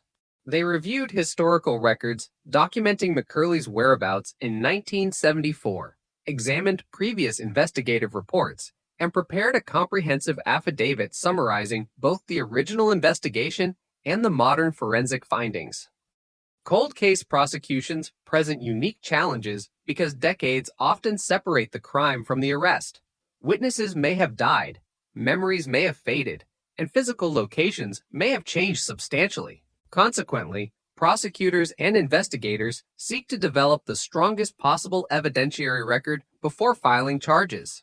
Scientific evidence, historical documentation, and surviving witness testimony must be carefully integrated into a coherent presentation suitable for judicial review. The Walker investigation demonstrated how advances in forensic science could complement, not replace, traditional investigative work. The original detectives' careful preservation of evidence made modern DNA testing possible. Contemporary forensic scientists developed a reliable genetic profile. Genealogists narrowed the field of potential individuals. Detectives then verified those findings through conventional investigation and direct DNA comparison. Each stage depended upon the work completed during the previous one. By 2020, investigators believed they had assembled sufficient evidence to identify the person responsible for Carla Walker's murder. Nearly 46 years had passed since the original crime. Throughout that period, The preserved evidence had remained available, awaiting technologies that did not exist when the investigation began.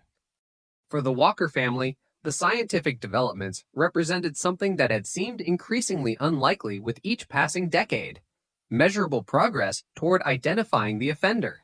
For law enforcement, the case became an illustration of the value of preserving evidence indefinitely, maintaining complete investigative records, and periodically reviewing unsolved homicides as forensic capabilities evolve. The investigation had now progressed from an unidentified DNA profile to a specific individual supported by both genealogical analysis and direct forensic comparison. The remaining steps would shift from investigation to the legal process, where prosecutors would evaluate the evidence, present it to the court, and determine whether the decades-old homicide could finally proceed toward trial under contemporary standards of criminal justice. After investigators obtained a DNA profile from evidence preserved since 1974 and developed Glenn Samuel McCurley as a suspect through investigative genetic genealogy and subsequent forensic comparison, the focus of the Carla Walker investigation shifted from identifying an unknown offender to determining whether the accumulated evidence satisfied the legal standard required for criminal prosecution. In a case that had remained unsolved for more than 4 decades, every investigative decision was subject to careful review because the evidence would eventually be scrutinized in court. The detectives from the Fort Worth Police Department worked closely with prosecutors from the Tarrant County Criminal District Attorney's Office to evaluate the evidence collected throughout the investigation. Prosecutors examined not only the newly obtained DNA evidence, but also the original investigative reports, witness statements, forensic records, photographs, laboratory documentation, and chain of custody records that had been maintained since February 1974.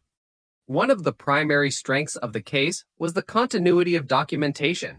Although many years had passed, investigators had preserved detailed records describing where evidence had been collected, who had handled it, when laboratory examinations had occurred, and how the items had been stored.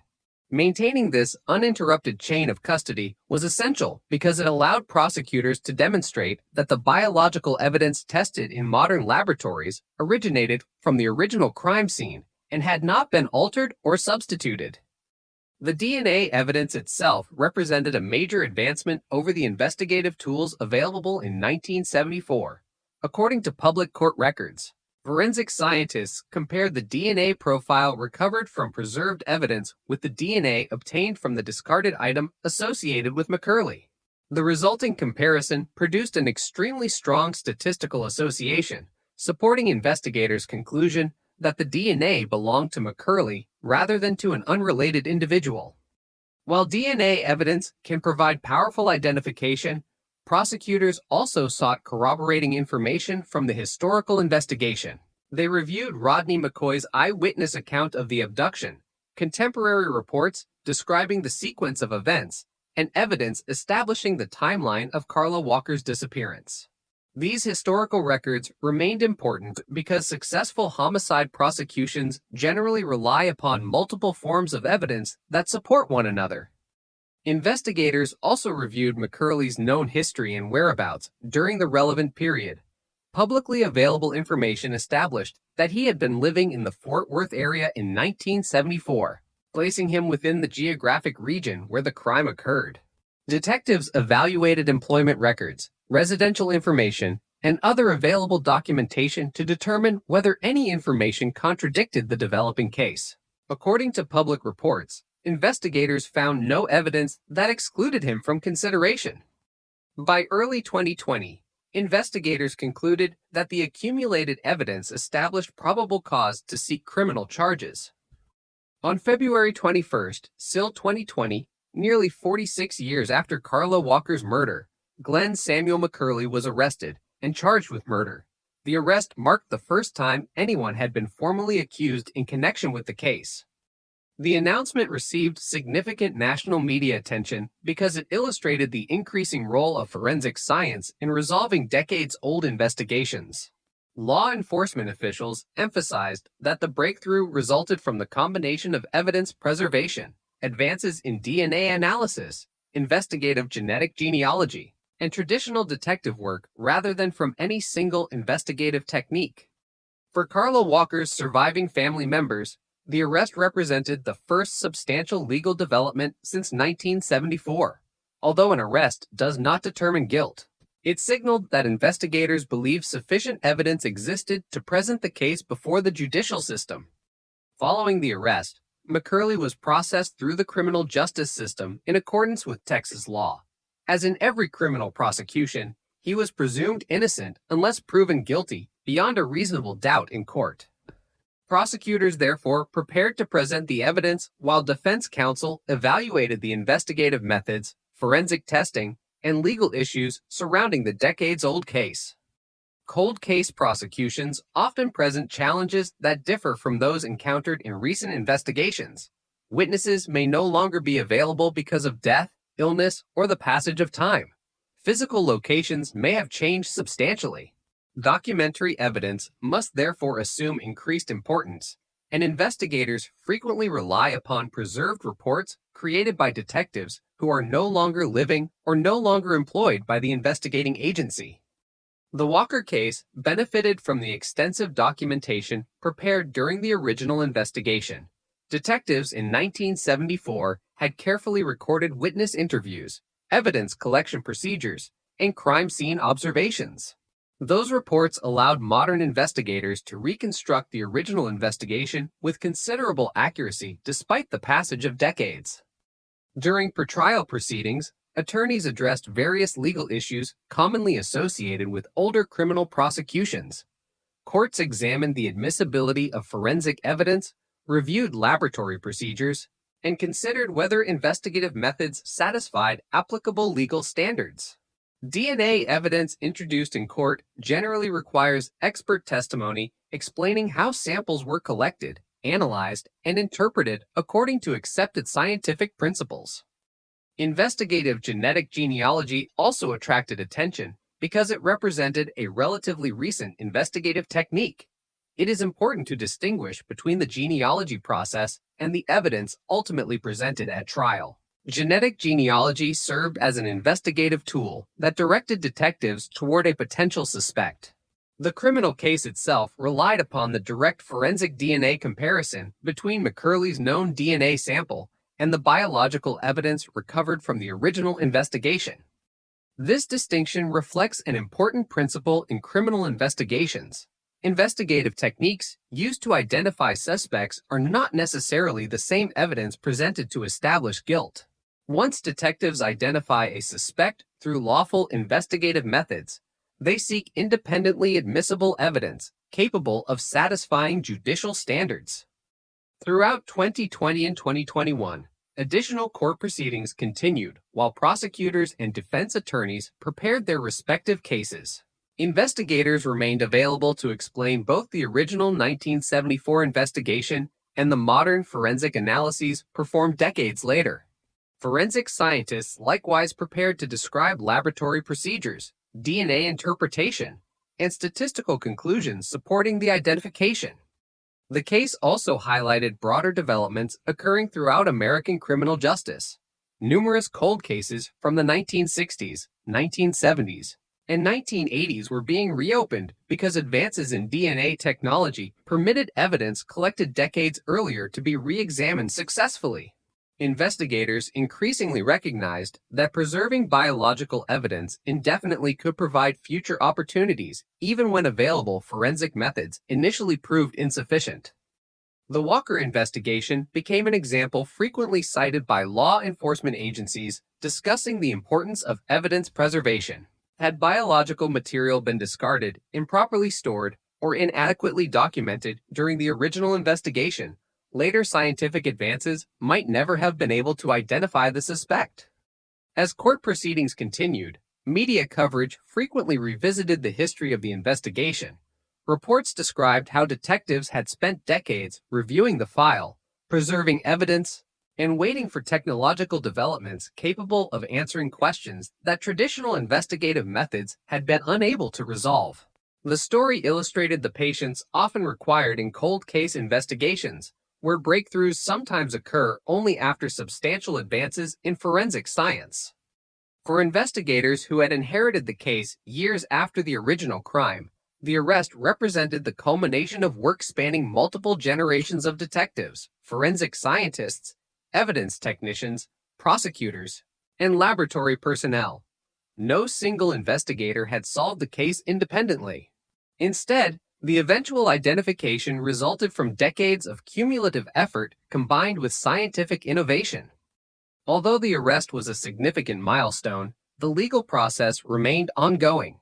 Under the American criminal justice system, criminal responsibility is determined through judicial proceedings rather than by investigative conclusions alone. Prosecutors therefore continued preparing the evidence for presentation in court while ensuring that all constitutional and procedural safeguards were observed. The Carla Walker investigation had progressed from an unsolved homicide with no identified suspect to a criminal prosecution supported by modern forensic evidence. Yet the final determination regarding criminal responsibility would depend upon the judicial process, where evidence collected in 1974 and analyzed using 21st century science would ultimately be evaluated under the rules governing criminal trials in Texas. After investigators developed a potential suspect through investigative genetic genealogy, the next stage of the investigation required a direct forensic comparison. Genetic genealogy had helped identify a person of interest, but it could not by itself establish that the individual's DNA matched biological evidence recovered during the original investigation. Investigators, therefore, sought a reference DNA sample that could be compared with the DNA profile previously developed from evidence preserved in the Carla Walker homicide investigation. According to publicly available court records, detectives conducted surveillance on Glenn Samuel McCurley and collected a discarded item believed to contain biological material. The collection of abandoned items for DNA analysis is a technique that has been used in criminal investigations when investigators are seeking a comparison sample subject to applicable laws and legal standards. The purpose of obtaining this reference sample was not to prove guilt on its own. Instead, it was intended to answer a specific forensic question: whether the DNA obtained from the item associated with McCurley matched the unknown DNA profile recovered from evidence collected during the 1974 investigation. Once the sample was collected, it was submitted to a forensic laboratory for analysis. Laboratory personnel followed established procedures for evidence handling, DNA extraction, profile development, and comparison. Documentation of the evidence transfer and testing process was maintained to preserve the chain of custody. Forensic analysts then compared the reference DNA profile with the profile developed from the preserved crime scene evidence. Unlike investigative genetic genealogy, which identifies possible relatives and investigative leads, this comparison involved direct DNA analysis between two samples. According to court records, the laboratory comparison indicated that the DNA profiles were consistent with originating from the same individual. Statistical analysis was used to evaluate the significance of the match and determine the likelihood that the same DNA profile would occur in an unrelated person. This forensic confirmation became a critical component of the investigation. It transformed McCurley from a person identified through genealogical research into a suspect connected by direct biological evidence to material collected during the original homicide investigation. The collection and analysis of the reference DNA sample demonstrated the relationship between modern forensic technology and traditional detective work. Genetic genealogy helped investigators locate a possible suspect, while direct DNA comparison provided the scientific evidence needed for the criminal case. The process also highlighted the importance of preserving evidence over long periods. The biological material collected in 1974 remained available for examination decades later, allowing investigators to apply technologies that did not exist when the crime was first investigated. The Carla Walker case became one example of how cold case investigations can progress through multiple stages: preservation of original evidence, advances in forensic science, investigative research, and final laboratory confirmation. Each stage contributed to the eventual legal resolution of a case that had remained unsolved for nearly half a century. Following the forensic comparison between the reference DNA sample associated with Glenn Samuel McCurley and the DNA profile developed from evidence preserved in the Carla Walker homicide investigation, investigators moved forward with the next stage of the case, presenting their findings for legal review. After examining the evidence gathered during the renewed investigation, authorities determined that there was sufficient basis to proceed with criminal charges. On February 21, SIL 2020, Glenn Samuel McCurley was arrested in connection with the 1974 murder of Carla Walker. The arrest marked a major development in an investigation that had remained unresolved for nearly 46 years. However, as with all criminal cases in the United States, an arrest represented an accusation rather than a determination of guilt. The case then moved into the judicial process, where prosecutors were required to present evidence meeting the legal standards established by the court system. The prosecution's case relied on several categories of evidence collected across different periods of the investigation.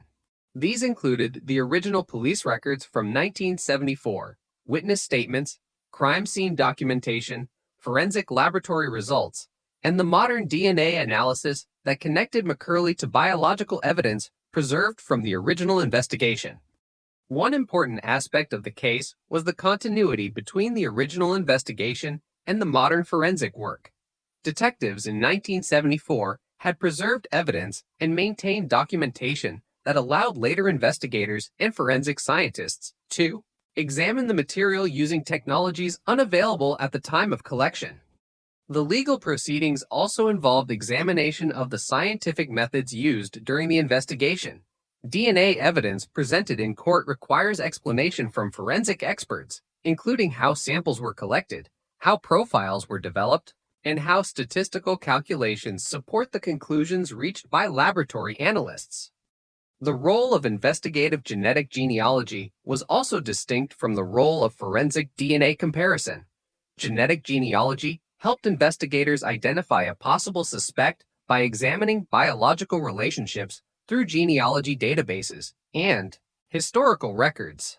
The direct comparison between McCurley's DNA sample and the crime scene DNA provided the forensic evidence used to establish the biological connection. During the legal process, both prosecutors and defense attorneys had the opportunity to examine the evidence, challenge interpretations, and address legal questions related to the investigation.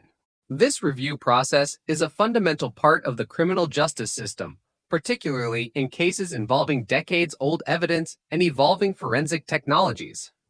The case also attracted attention because it reflected a broader trend in law enforcement, the reopening of unsolved crimes through advances in DNA science.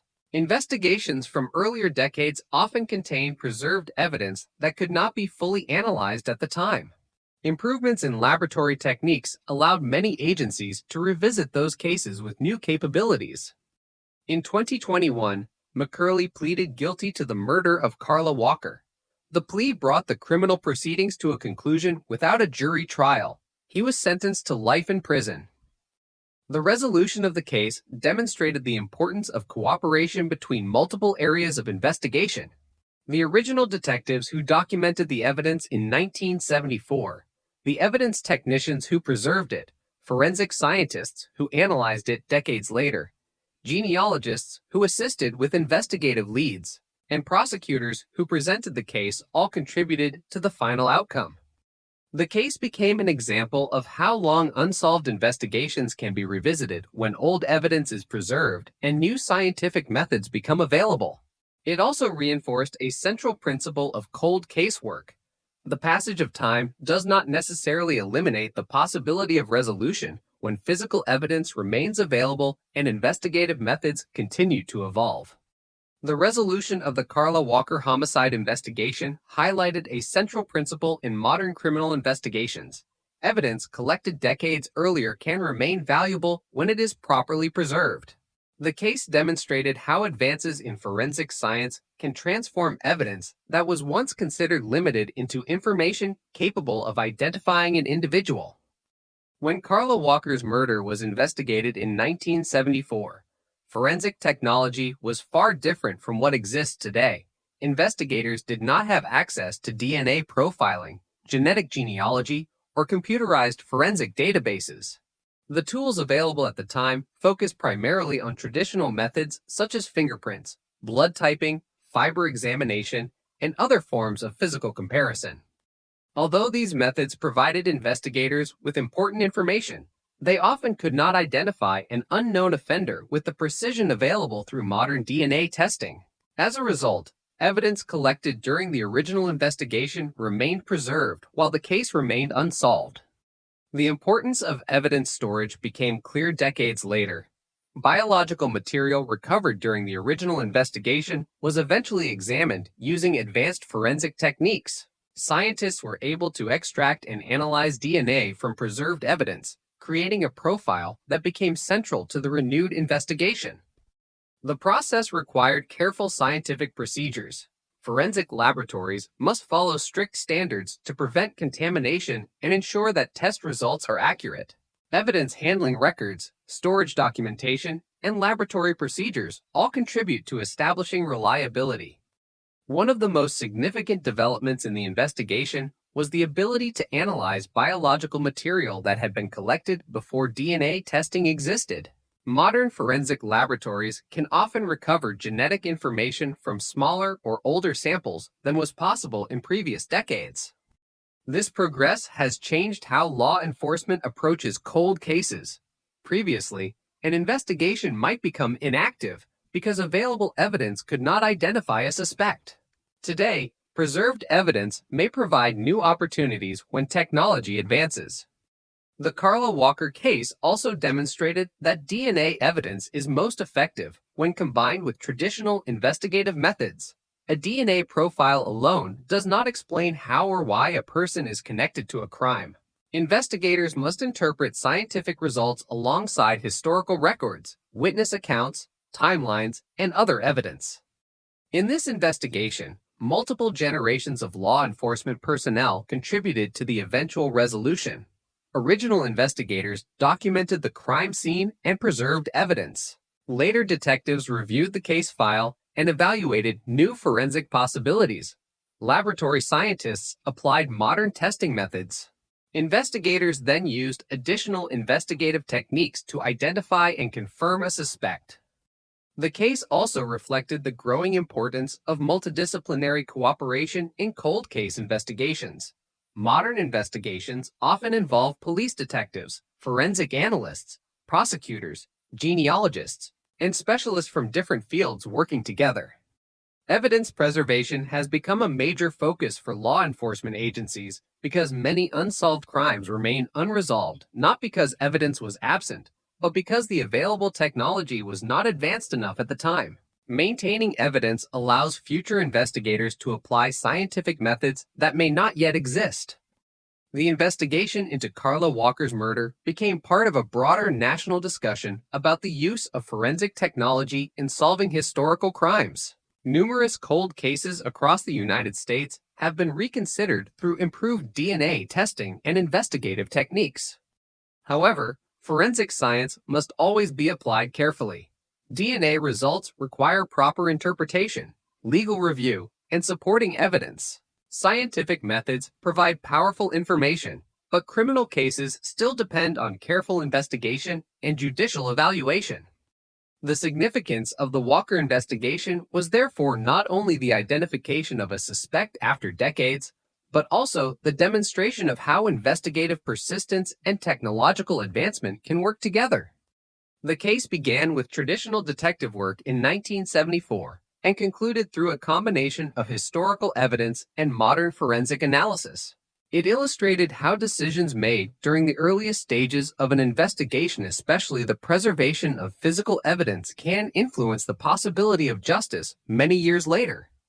The resolution of the Carla Walker homicide investigation became part of a larger transformation occurring in criminal investigations across the United States. For decades, many unsolved cases remained inactive because investigators lacked the technology necessary to identify unknown offenders. The development of advanced DNA analysis and investigative genetic genealogy changed the way law enforcement agencies approach these long-standing investigations. Cold cases often present unique challenges. Witnesses may become unavailable. memories may fade, physical locations may change, and original investigators may retire. However, when evidence is carefully preserved, a case can remain open to future scientific developments. The Walker investigation demonstrated the importance of maintaining physical evidence even when no immediate solution appears possible. The biological evidence collected in 1974 remained stored for decades, allowing modern forensic scientists to examine it using methods unavailable at the time of the original investigation. This approach has influenced how police departments manage unsolved cases. Many agencies have established dedicated cold case units responsible for reviewing older investigations, identifying evidence suitable for modern testing, and determining whether advances in forensic science may provide new opportunities. One of the most significant developments in recent years has been the increased use of DNA technology. Traditional forensic methods often relied on comparisons involving fingerprints, physical descriptions, or eyewitness accounts. While these methods remain important, DNA analysis provides a different type of evidence by examining biological material at a genetic level. The Walker case also demonstrated the difference between investigative tools and courtroom evidence. Investigative genetic genealogy helped guide detectives toward a potential suspect by examining biological relationships and historical records. However, the criminal case required additional confirmation through direct DNA testing and other evidence. This distinction has become an important consideration in modern forensic investigations. Genetic genealogy can generate leads, but investigators must still conduct traditional police work to establish whether a person is connected to a specific crime. The use of genetic genealogy has also led to broader discussions regarding privacy, legal standards, and responsible investigative practices. Because genealogy databases may contain information about individuals who have not been involved in criminal activity, law enforcement agencies and policymakers have emphasized the importance of clear procedures and appropriate oversight. In addition to technological advances, the case highlighted the importance of collaboration. Solving a decades-old homicide often requires cooperation between multiple groups. Police investigators who understand the historical details of the case, forensic scientists who analyze biological evidence, genealogists who research complex family relationships, prosecutors who evaluate legal requirements, evidence specialists who maintain records and chain of custody. The Walker investigation involved this type of cooperation across generations. The detectives who first investigated the crime could not have predicted the scientific tools that would eventually become available. Their work created the foundation for future investigators to continue pursuing answers. The case also reinforced the value of persistence in criminal investigations. Many cold cases remain unresolved for years or decades, but investigators often continue reviewing evidence when new information becomes available. Across the United States, families of homicide victims have increasingly benefited from these developments. Advances in forensic science have allowed authorities to revisit cases that had previously reached investigative limits. Some have resulted in arrests, while others have provided answers about what happened even when prosecution was no longer possible. The Carla Walker case became an example frequently discussed in relation to these developments because of the length of time between the crime and its resolution. Nearly half a century passed between the original investigation and the identification of the person responsible. The case also illustrated the evolving nature of forensic science. Techniques considered impossible in 1974 became standard investigative tools decades later. The evidence itself did not change. The ability to interpret it changed. For law enforcement agencies, the lesson was clear.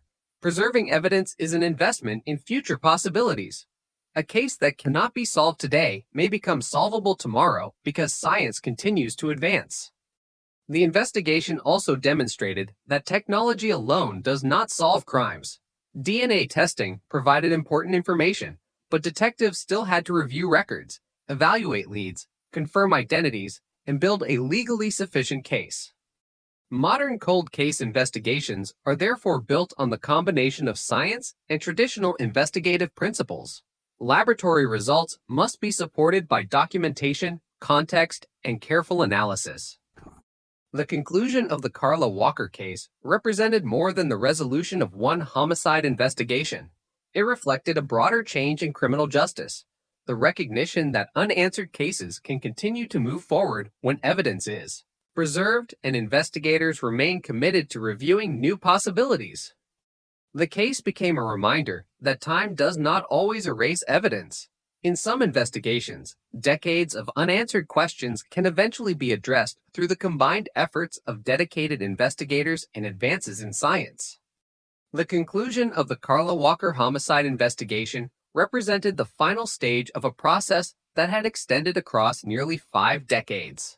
What began as an unsolved crime investigation in 1974 eventually became a modern example of how historical evidence, forensic technology, and continued investigative efforts can combine to resolve a cold case. After Glenn, Samuel McCurley was identified through investigative genetic genealogy and confirmed through direct DNA comparison, the case moved from the investigative phase into the criminal justice system. Prosecutors were tasked with reviewing the evidence and determining how the case would proceed. The evidence presented for consideration included material from both the original investigation and the later forensic examination. This included police reports created in 1974, witness accounts, crime scene documentation, laboratory findings, and the DNA comparison that linked McCurley to biological evidence preserved from the original investigation. A major factor in the case was the ability to connect modern scientific findings with historical investigative records. The original detectives had documented their work decades earlier, preserving information about the crime scene, interviews, and evidence collection. Those records allowed later investigators and prosecutors to reconstruct the investigation despite the passage of time. Cold case prosecutions often face challenges that do not exist in more recent cases. Memories can change over decades, witnesses may become unavailable, and physical locations may no longer appear as they did at the time of the crime.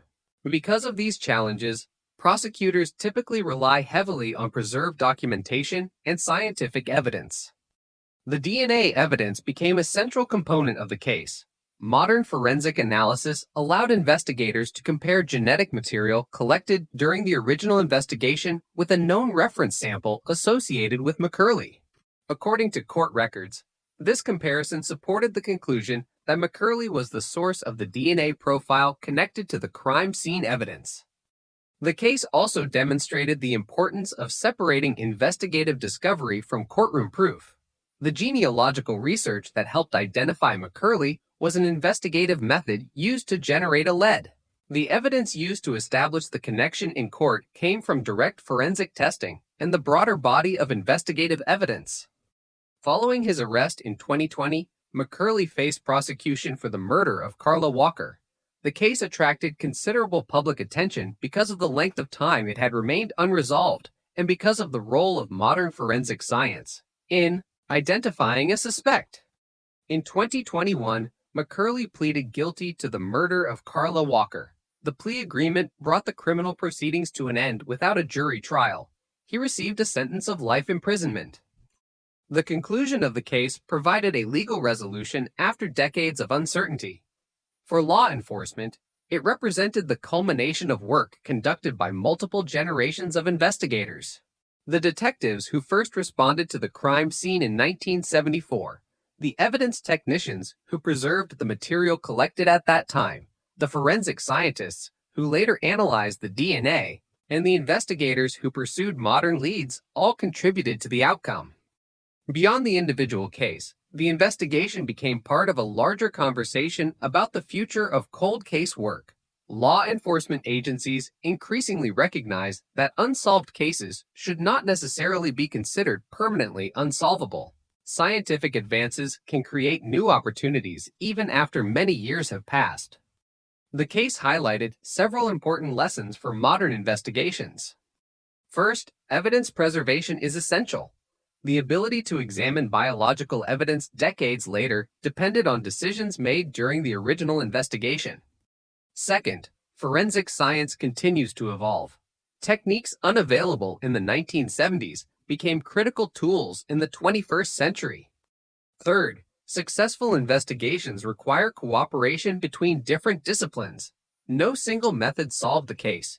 Instead, investigators combined historical records, DNA analysis, genealogy research, and traditional detective work. The case also influenced public understanding of forensic genealogy. Many people became more familiar with the idea that genetic information could be used not only for family history research, but also as an investigative resource in criminal cases. At the same time, the growing use of genetic genealogy has encouraged discussions about privacy, consent, and appropriate legal safeguards. As the technology continues to develop, law enforcement agencies and policymakers continue examining how it should be applied responsibly. For families affected by unsolved crimes, cases like Carla Walker's demonstrate the possibility that answers may still emerge many years later. While no investigation can erase the loss caused by a violent crime, identifying the person responsible can provide an important sense of accountability through the justice system. The Carla Walker case also serves as a historical example of how criminal investigations evolve over time. The investigators who worked in 1974 operated with the tools available to them. Later investigators inherited the same evidence, but possessed entirely different scientific capabilities. The physical evidence remained unchanged. What changed was humanity's ability to understand it. Nearly 46 years after Carla Walker's death, the investigation reached its conclusion through a combination of persistence, preservation, and scientific advancement. The case became a reminder that unresolved investigations may continue to hold answers, even when those answers remain hidden for decades. The legacy of the investigation extends beyond the courtroom. It represents the continuing effort of law enforcement and forensic science to revisit unanswered questions, apply new knowledge, and pursue justice through careful and evidence-based investigation. The resolution of the Carla Walker homicide investigation became an important example of how cold case investigations have changed in the modern era. The case demonstrated that the passage of time does not necessarily eliminate the possibility of identifying a suspect, particularly when physical evidence has been carefully preserved and new scientific methods become available. For many decades, investigators working on older homicide cases faced a fundamental limitation. The evidence collected during an investigation was often stronger than the technology available to analyze it. In 1974, detectives investigating Carla Walker's murder gathered physical evidence and documented the crime scene, but forensic science had not yet developed the ability to extract individual identification from biological material. The emergence of DNA profiling changed that process. Modern DNA analysis allowed investigators to examine biological evidence at a level of detail that was impossible during the original investigation. Instead of relying only on traditional methods such as witness descriptions or physical comparisons, detectives could use genetic information to establish connections between evidence and individuals. The Walker case illustrated the importance of preserving evidence beyond the immediate needs of an investigation. When evidence is properly collected, documented, and stored, it can remain valuable for future generations of investigators. Scientific methods that do not exist today may become available decades later. This principle has influenced law enforcement policies across the United States. Many agencies have developed procedures for maintaining biological evidence from unsolved cases because investigators understand that future technology may provide answers that current methods cannot. Another significant aspect of the case was the combination of investigative techniques. The eventual resolution did not come from one single discovery. Instead, investigators used a sequence of methods. Review of historical police records. Examination of preserved physical evidence. Modern DNA testing. Investigative genetic genealogy. Traditional detective work. Legal review of evidence. Each step contributed information that helped move the investigation forward. The case also demonstrated the difference between identifying a suspect and proving a criminal case. Investigators may develop a person of interest through various methods. But prosecutors must establish a case using evidence that meets legal standards. In the Walker investigation, genealogical research helped direct investigators toward a potential suspect, while direct DNA comparison provided forensic confirmation. The use of investigative genetic genealogy in cases like this has also influenced discussions about the future of criminal investigations. The technique has helped law enforcement agencies revisit crimes that had remained unresolved for decades, but it has also raised questions about privacy, database policies, and the appropriate limits of genetic investigations. As a result, agencies using this method have increasingly emphasized transparency, legal oversight, and careful procedures. The goal is to balance the potential of new technology with respect for individual privacy and established legal protections. The Carla Walker investigation also highlighted the human element of cold cases. Behind every investigation file are families who have waited years or decades for answers. While forensic technology can provide identification and evidence, the process of resolving a case also involves acknowledging the impact that unresolved crimes have on relatives and communities. For investigators, cold cases require patience and persistence. Detectives assigned to older cases often inherit files created by previous generations of law enforcement officers.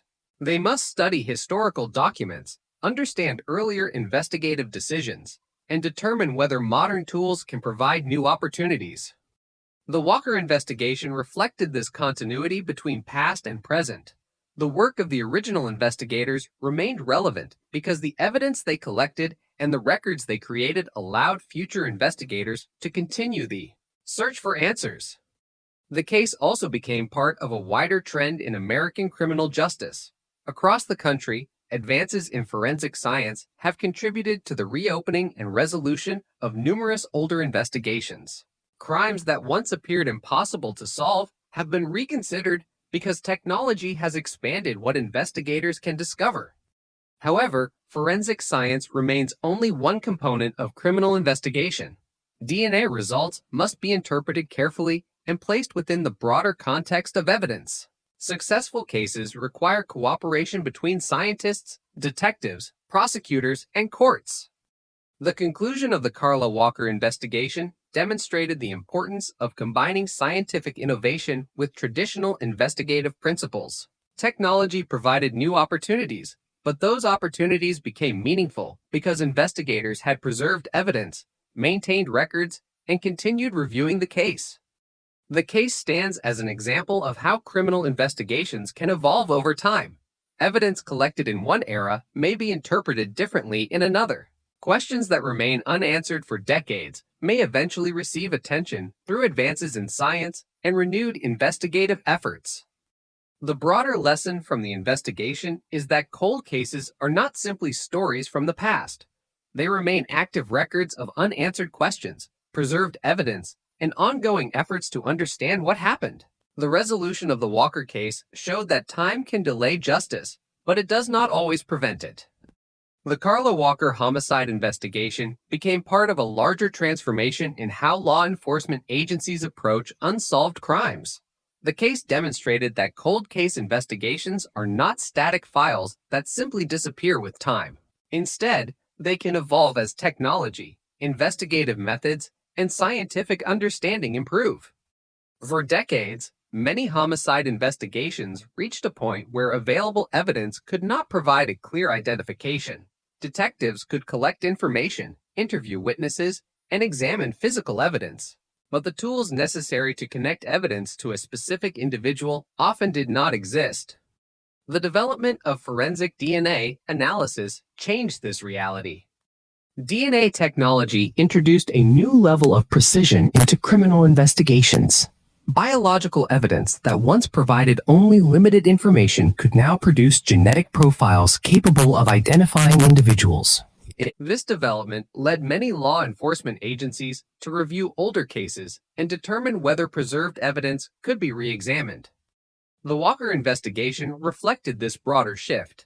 Evidence collected during the original investigation remained available for decades, allowing scientists to apply modern techniques that were unimaginable when the case began.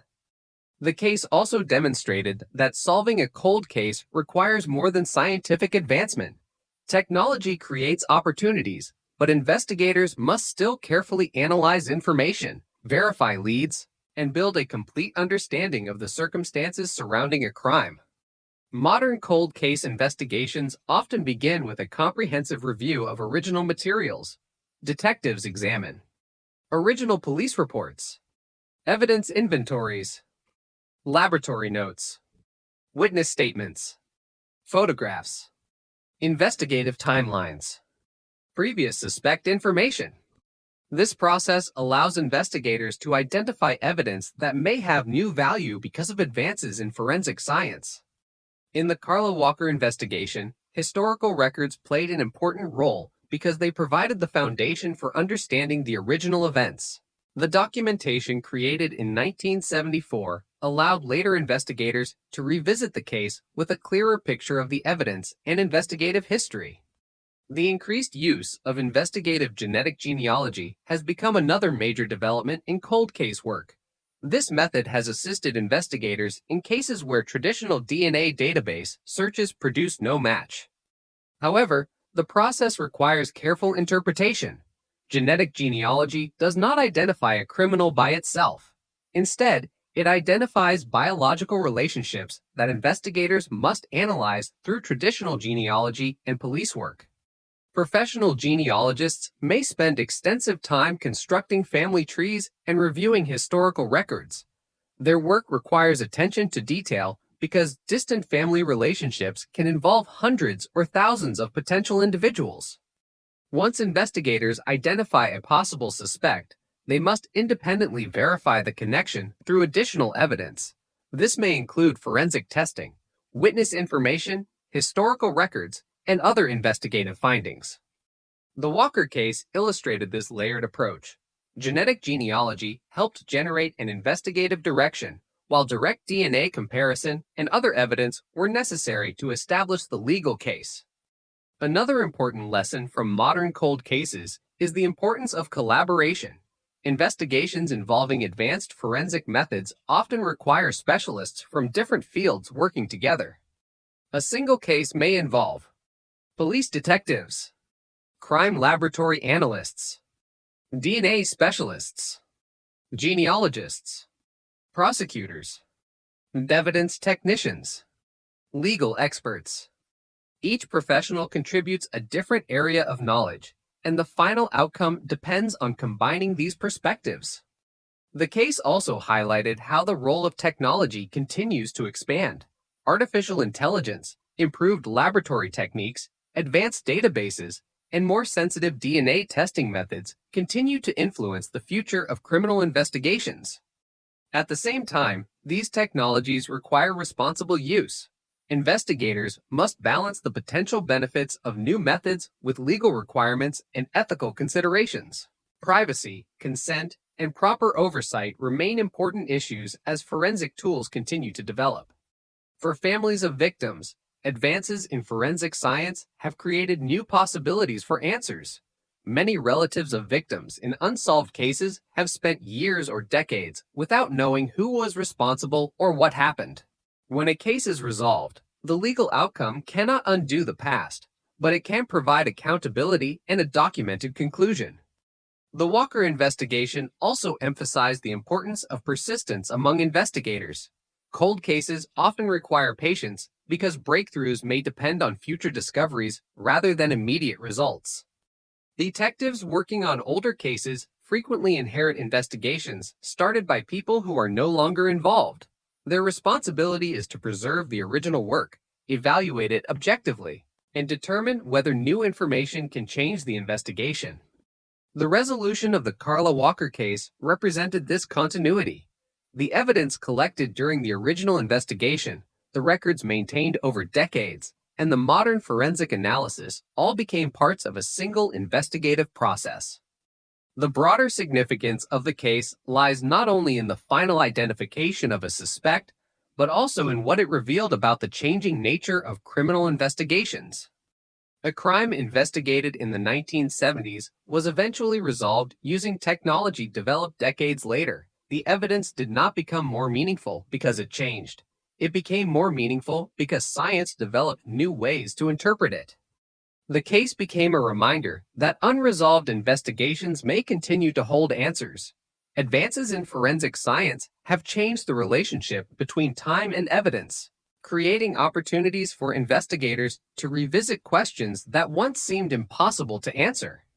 The continuing evolution of cold case investigations shows that justice can depend on both the work of the past and the discoveries of the future. Evidence preservation, scientific progress, and investigative dedication together form the foundation for solving crimes that have remained unanswered for generations. The resolution of the Carla Walker homicide investigation represented more than the conclusion of a criminal case. It also marked the end of decades of uncertainty surrounding a crime that had affected a family, investigators, and a community for generations. When Carla Walker was killed in 1974, the investigation began during an era when forensic technology was limited compared with modern standards. Detectives relied primarily on interviews, physical evidence examination, and investigative experience. Although investigators worked extensively to identify the person responsible, the available tools did not provide the answers needed at that time. The passing of decades created a unique challenge.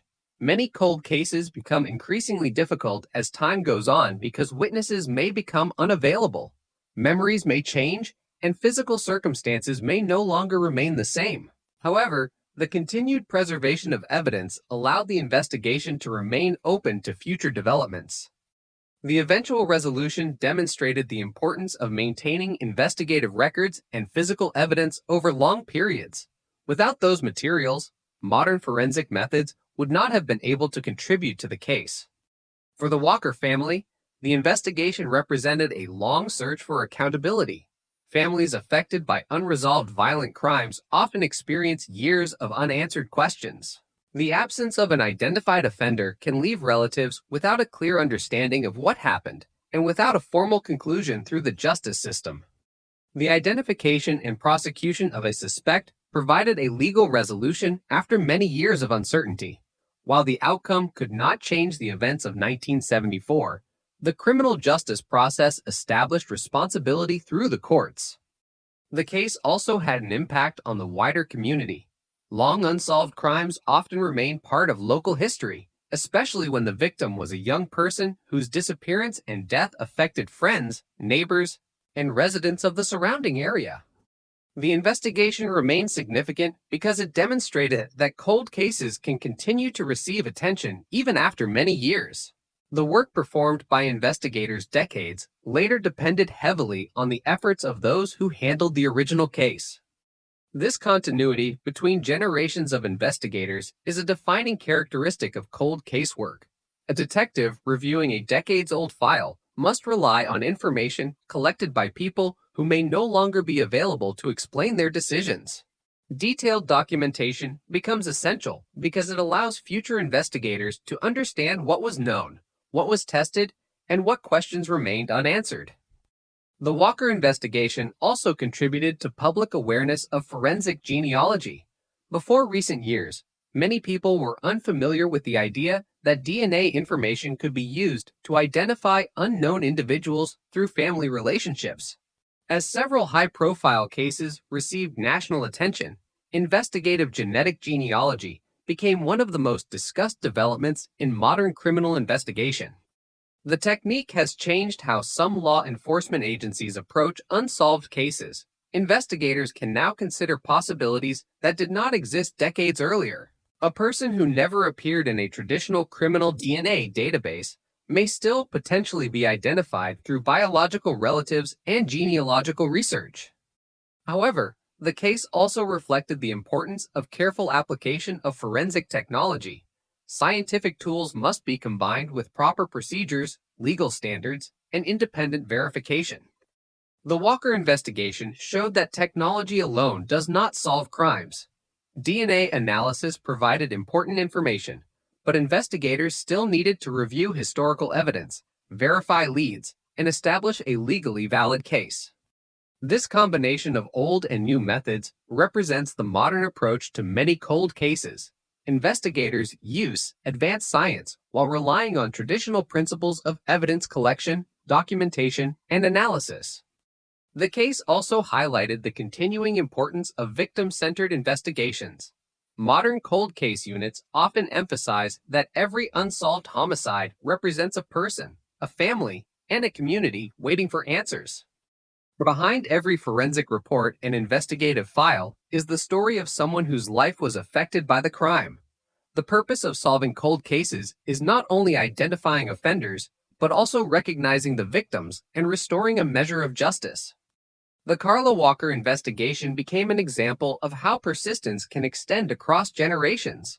The detectives who began the investigation in 1974 could not have used DNA technology or genetic genealogy. The investigators who eventually resolved the case relied on their work and the evidence they preserved. The case therefore represents a connection between different eras of criminal investigation. The past provided the evidence. The present provided the technology. Together, they created the possibility of resolution. Beyond this individual investigation, the case became part of a larger movement toward using science to revisit unresolved crimes. Police departments, forensic laboratories, and prosecutors across the country have increasingly invested in reviewing older cases because new methods may provide answers that were previously impossible. The continuing advancement of forensic science means that other cold cases may also benefit from evidence preserved decades earlier. Each investigation provides lessons about evidence management, investigative cooperation, and the responsible use of technology. The historical importance of the Carla Walker case lies in this broader message. Time does not always prevent justice. Investigations may remain unresolved for years, but preserved evidence and advancing science can create new opportunities. The conclusion of the case marked the end of one chapter in a decades-long investigation. It also demonstrated the continuing evolution of criminal justice, where evidence collected in one generation can become the key to solving a case in another. The conclusion of the Carla Walker homicide investigation marked the end of one of Fort Worth's longest-running unresolved criminal cases. Nearly 5 decades separated the original investigation in 1974 from the legal resolution in the 21st century. The case became an example of how advances in forensic science, combined with persistent investigative work, can change the outcome of investigations that once appeared impossible to solve. When investigators first responded to Carla Walker's disappearance and death in February 1974, they operated with the forensic resources available at the time. Detectives collected evidence, documented the crime scene, interviewed witnesses, and followed investigative leads. However, the scientific tools necessary to identify an unknown offender through biological evidence had not yet been developed. The evidence collected during that original investigation remained an important part of the case's future. Because it was preserved and documented, later investigators were able to revisit it when forensic technology advanced. The development of DNA profiling transformed criminal investigations worldwide.